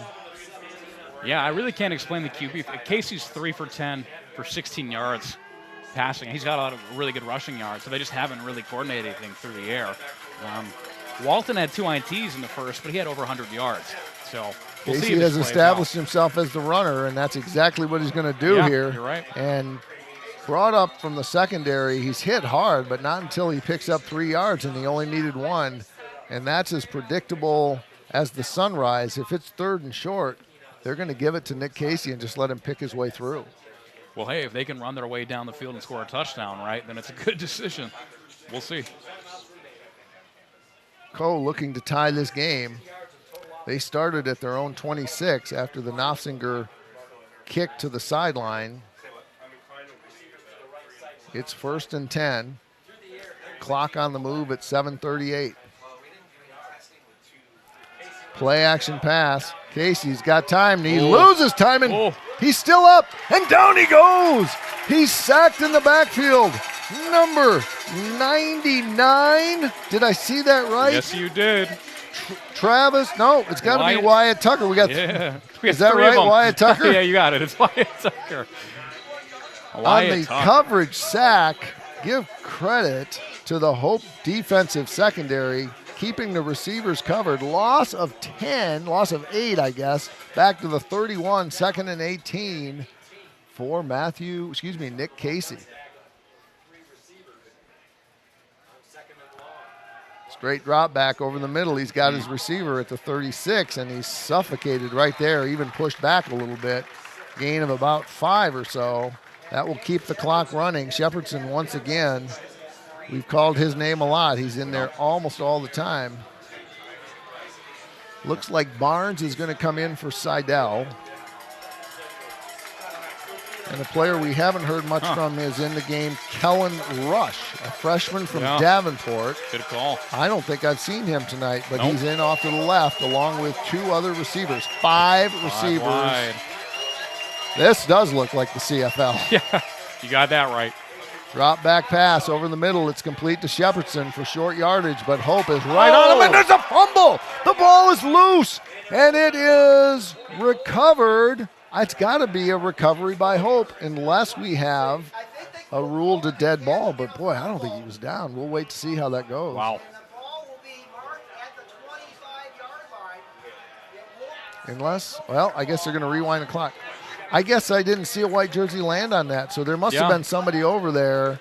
Give whoever, they get the heads up award there for Coe College. They somehow got in there and beat 2 blue jerseys to it, but that's going to be 4th and a kilometer. And so we will be looking at a punt situation. I think that's actually 2 kilometers. 1.61. Punt situation. Chase Cruz stands on his 10. Another. And this is a fake punt. Whoa, Chase Cruz is going to pick this. He's up to the 35, the 40. No. I tell you what, with that much time left, that's a gutsy play by Coach Stakey. But I give him credit. I mean, it was about a 20, 22-yard gain. Yeah. But Hope now has great field position. I think it was designed that way. It didn't look like a bad snap. It didn't look like a muff. And Chase Cruz has the ability to run. But now it's going to be Hope at the Coe 40 after the fake punt. He got a lot, but he needed way more. Yeah, all of a sudden this does feel more and more like a CFL game. We just got a lot of crazy stuff. What a fun game to watch, Scott. Absolutely. 1st and 10 for Chase Brown. Play action. He's going to go left side. He's got Terrell Harris, and he's wrapped up pretty quickly there with a gain of about 10. LaDainian Lanier, the DB sophomore from Chicago. He went to Westinghouse High School, not far from just down the road from us here at Hope College. We recruit heavily from Chicago, as do many of the liberal arts schools in the Midwest. Gain of 4, 2nd and 6. Clock is running, much to Hope's joy. Handoff to Romano, hit in the backfield, and manages to get back to the line of scrimmage. Ustendorp back in the game. Good to see him. There he is. He is. We're glad he's healthy. We're glad he's well. Not really glad he's stopping the Dutchman. Jay Ustendorp's had a nice game, but he did suffer what looked to be a noticeable and significant injury. He did. Hey, one thing Coe's done really well on defense is stop Terrell Harris. He has 4 catches for 1 yard. They have really singled him out today. Yeah, we have a great receiving core. The challenge for any opponent is how do you stop them all? Tonight they've been able to stop Harris. McKenzie to the left, Harris to the right, as is Rampersad. Chase Brown over the middle. He's got TJ at the 12, and he's knocked down to the 5. TJ McKenzie with a cut over the middle, and Chase Brown hit him right on the numbers. TJ McKenzie, have yourself a day. Over 100 yards now. Got the big touchdown late in the 2nd quarter, and that's another big catch. He brings great energy on the football field and on the basketball court. You're right. Off the bench, grabbing rebounds, making steals, playing gutty, gritty defense. Offense is his forte on the gridiron as he comes off to the left. 1st and goal for Hope at the 6. A chance to put this away potentially. Chase Brown to Romano, and he doesn't get much, but he will keep the clock moving. And if you do the math here, Roblin, with 40 seconds per play, I mean, this, even if you don't score, you want to score, unless Coe's going to use 2 of their timeouts, this is going to work out well for the Dutchman. Absolutely. Hey, and speak to the grit playing out in this weather, playing all day. I see multiple Hope College players throwing up on the sideline. It's that sort of gritty, resilient day, right? Just putting it in that work. Okay, we didn't need that level of reporting. Hey, all right. They're staying hydrated. They're staying in the magenta zone. 1st, 2nd, and goal at the 6. No gain from Romano. He's in the backfield with Chase Brown. And, they tried a little trick play, and there was a fumble. as I think Terrell Harris was supposed to come by and pick up the snap, and that's got to be a play that's timed perfectly, and it was not. Chase Brown with a heads-up play, and Coe's going to call their second timeout at 2:26. That's a smart play.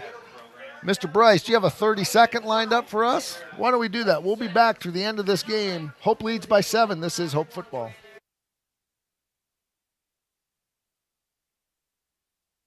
The River Place in downtown Holland redefines active senior living. A no-step floor plan is designed around your needs, so you can leave the worries of home ownership behind and enjoy a vibrant lifestyle right outside your door.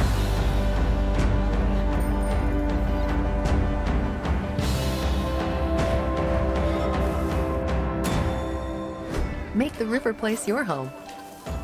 Visit resthaven.org/riverplace to reserve yours today. So Hope with 2 chances to punch it in. I got to believe, though, Matt Roebelin, if they don't score here, you got to get the 3, right? Oh, absolutely. You don't go for it on 4th down here. No way. Romano in the backfield. 3 receivers to the left and 1 to the right. Spread offense for Chase Brown, and he's going to look to his left. Wow. He's going to throw it on 3rd down. No, he's Take not. off. He's got some room. He cuts in at the 5, down to the 2-yard line as he's hit there at the 2, and that's going to cause Coe to call its final timeout. Making the stop there, I believe, was Ben Redenauer. Here's some unique reporting. Early this morning, stopped at Bowerman's on 8th Street for breakfast. Found the line to be very long, so I moved on to the Marriott.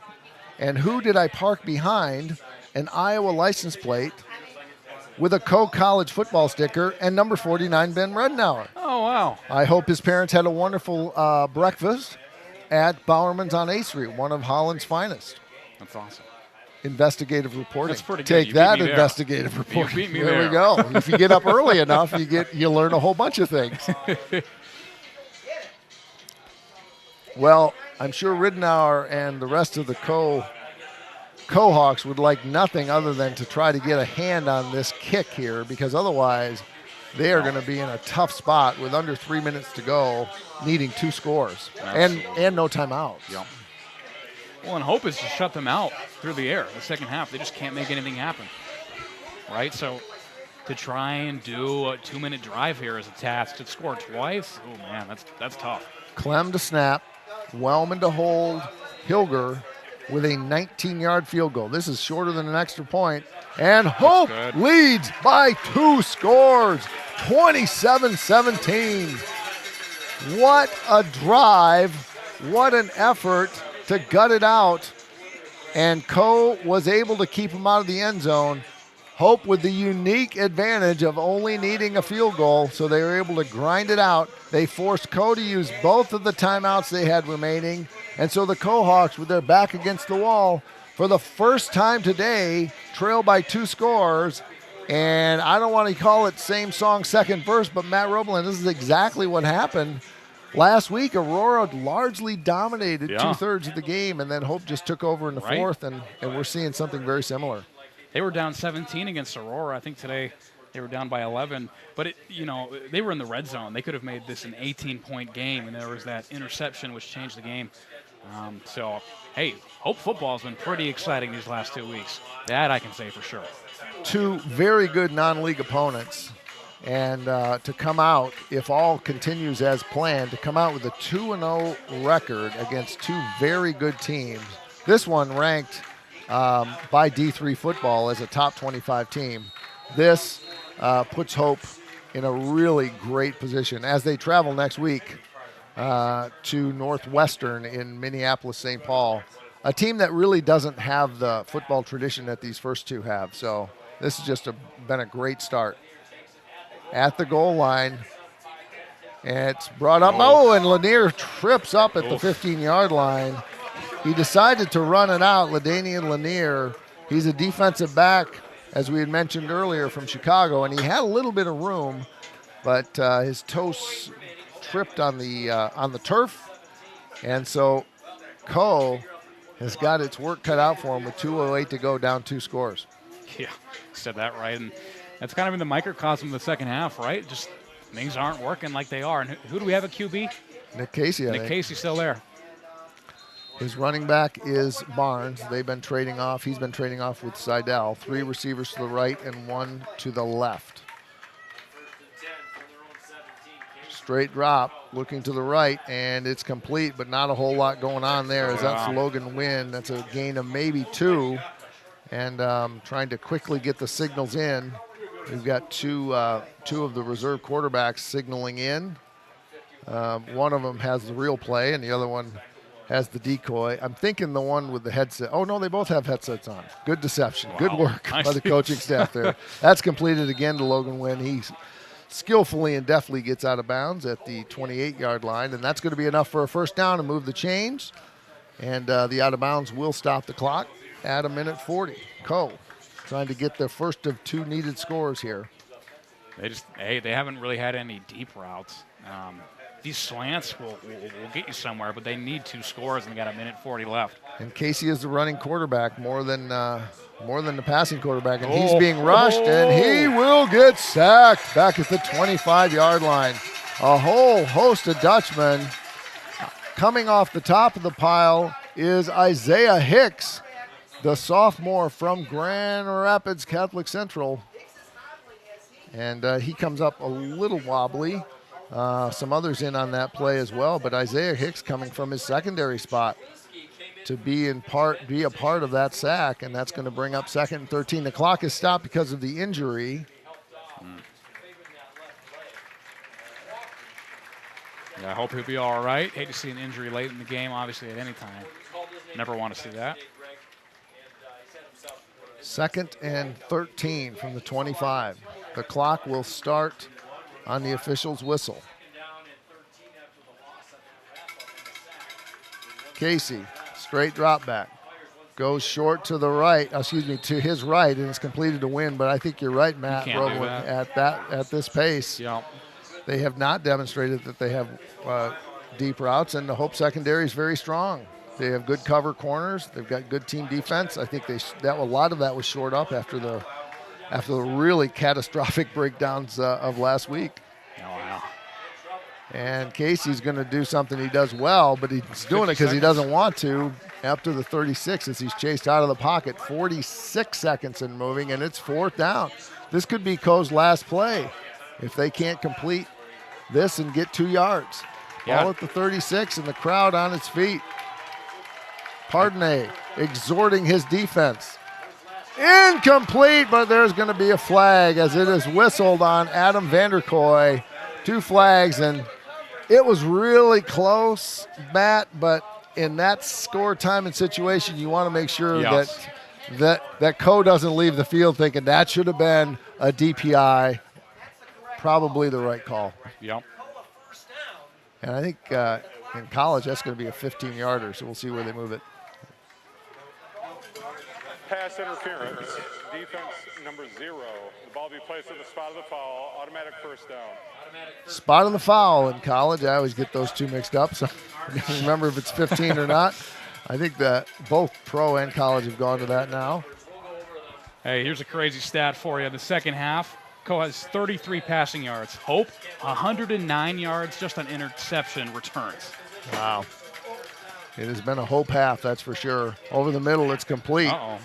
And getting loose is Shepardson, trying to get out of bounds, but he's not going to do it. Down to the Hope 33. Nice play there. It's Casey to Shepardson, something that they haven't. It was Walton to Shepardson in the first half. Casey and Shepardson have not connected in the same way. Down to 19 seconds as the clock restarts after the chains are moved. Walton, Casey goes back, intended for Win. Overthrown, so that will stop the clock. But the clock is Hope College's friend right now. I know they would like nothing better than to leave them at 17. But Coe's got to get in a touchdown here. But I think they're just going to run out of time.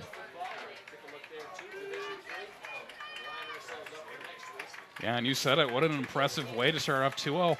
Co beat them last year, right? So this is a big win for the Hope College Dutch. 28-21 last year. It looks like it might end up 27-17 this year. Casey in the pistol with 4 receivers. Straight drop. Rush. He's flushed out, goes right, goes into the end zone. Touchdown, College! Muhammad Akir with a 34-yard touchdown run and 5 seconds to go. Wow. Okay, this is closer than I want it to be, but Hope still in a commanding position. They have a 4-point lead, probably a 3-point lead here after the PAT.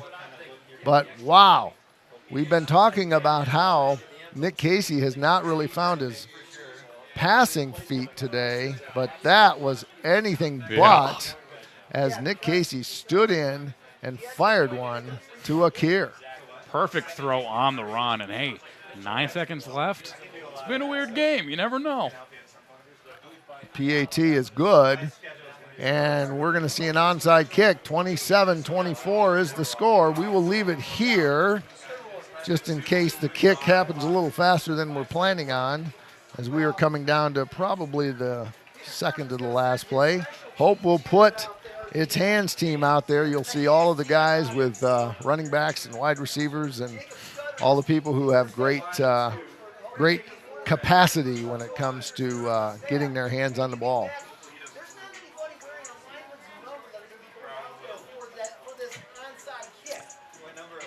We'll see. We don't have anybody out for Hope right now, but I think we'll have them heading out soon. I want to thank all the folks who put this together. We got Lizzie, we got Bryce, we got Executive Director Steve Secor, and we got some terrific camera people who have probably worked harder than anybody as they are out there in the 90-degree heat, giving us the sights and sounds of Hope College football. We're going to take a little bit of a break, and we won't be back with any webcast until after Hope College returns from the road, which will be in 3 weeks. But we've enjoyed bringing these to you, and we look forward to your continued support of Hope Athletics. It was a busy weekend, 3 volleyball matches and a football game. Both soccer teams are on the road this weekend. And if you take a look here, we got everybody ready to smother that ball. Oh, yeah. A new kicker out on the field. This must be the onside kick kicker. It's Luke Bradley, freshman from Cedar Rapids, has earned the spot as the onside kicker. See how it goes. Bounces high. It's exactly how you need it. Good. It's loose. It's recovered by Cole. Wow. And what a play. Oh, my It goodness. is recovered, I think, by number 7, Mohammed Akir. Wow. Hey. Oh, my goodness. Peter Sturzma has his hands on his head, throws his play sheet down. It looked like everybody in a blue jersey was watching, waiting for someone else to pick it up. Yeah, with all the playmakers out there, that's tough to see. How about the onside kick, though, by the freshman? First action all day. That's a high-pressure situation. That was a great kick. It's exactly what you wanted to do. It went high in the air. It gave Muhammad a chance to come in underneath it. And so now, Oh, my goodness. with one last play to win the game, it's Nick Casey with three receivers to the right, one receiver to the left. He's going to drop back and Hail Mary. And he's sacked, and it's a fumble. It's going to be returned the other way. Touchdown, Hope College. Adam Gill. This game can't get outta here. crazier. Get out of here, Scott. This might be the craziest game I've seen in years. Wow. What a play. I saw at least 2 offensive holding penalties, which weren't going to get called. We all know that. Yeah. And then it comes loose. Adam Gill is down in the end zone as this game is over. Look at it again on replay. The sack picked up by Adam Gill, and away we go. Hey. Both teams shaking hands at center, at midfield. And Adam Gill looks to be either injured or exhausted in the end zone. Wow. The final score What is the final? Did they not? It doesn't look like. They counted it? I wonder. Maybe can you advance a fumble? So we actually don't know what the final score is. If you go by the scoreboard, it's 27-24. Yeah, I got some investigative research. He was down on contact when they sacked him, is what it sounds like. So the fumble return did not count. Either way, what a dramatic way to finish the game. That is great. And the injured player who's now up is Andrew Debris. And so they called the play down. And so it is going to end Hope College 27, Co-College 24. We are glad you have joined us. And we are going to turn it over to the good folks who are going to probably end us with some replays. We will turn our mics off and enjoy that with you. Thank you for joining us. The final, Hope 27, Co 24. This is Hope Football.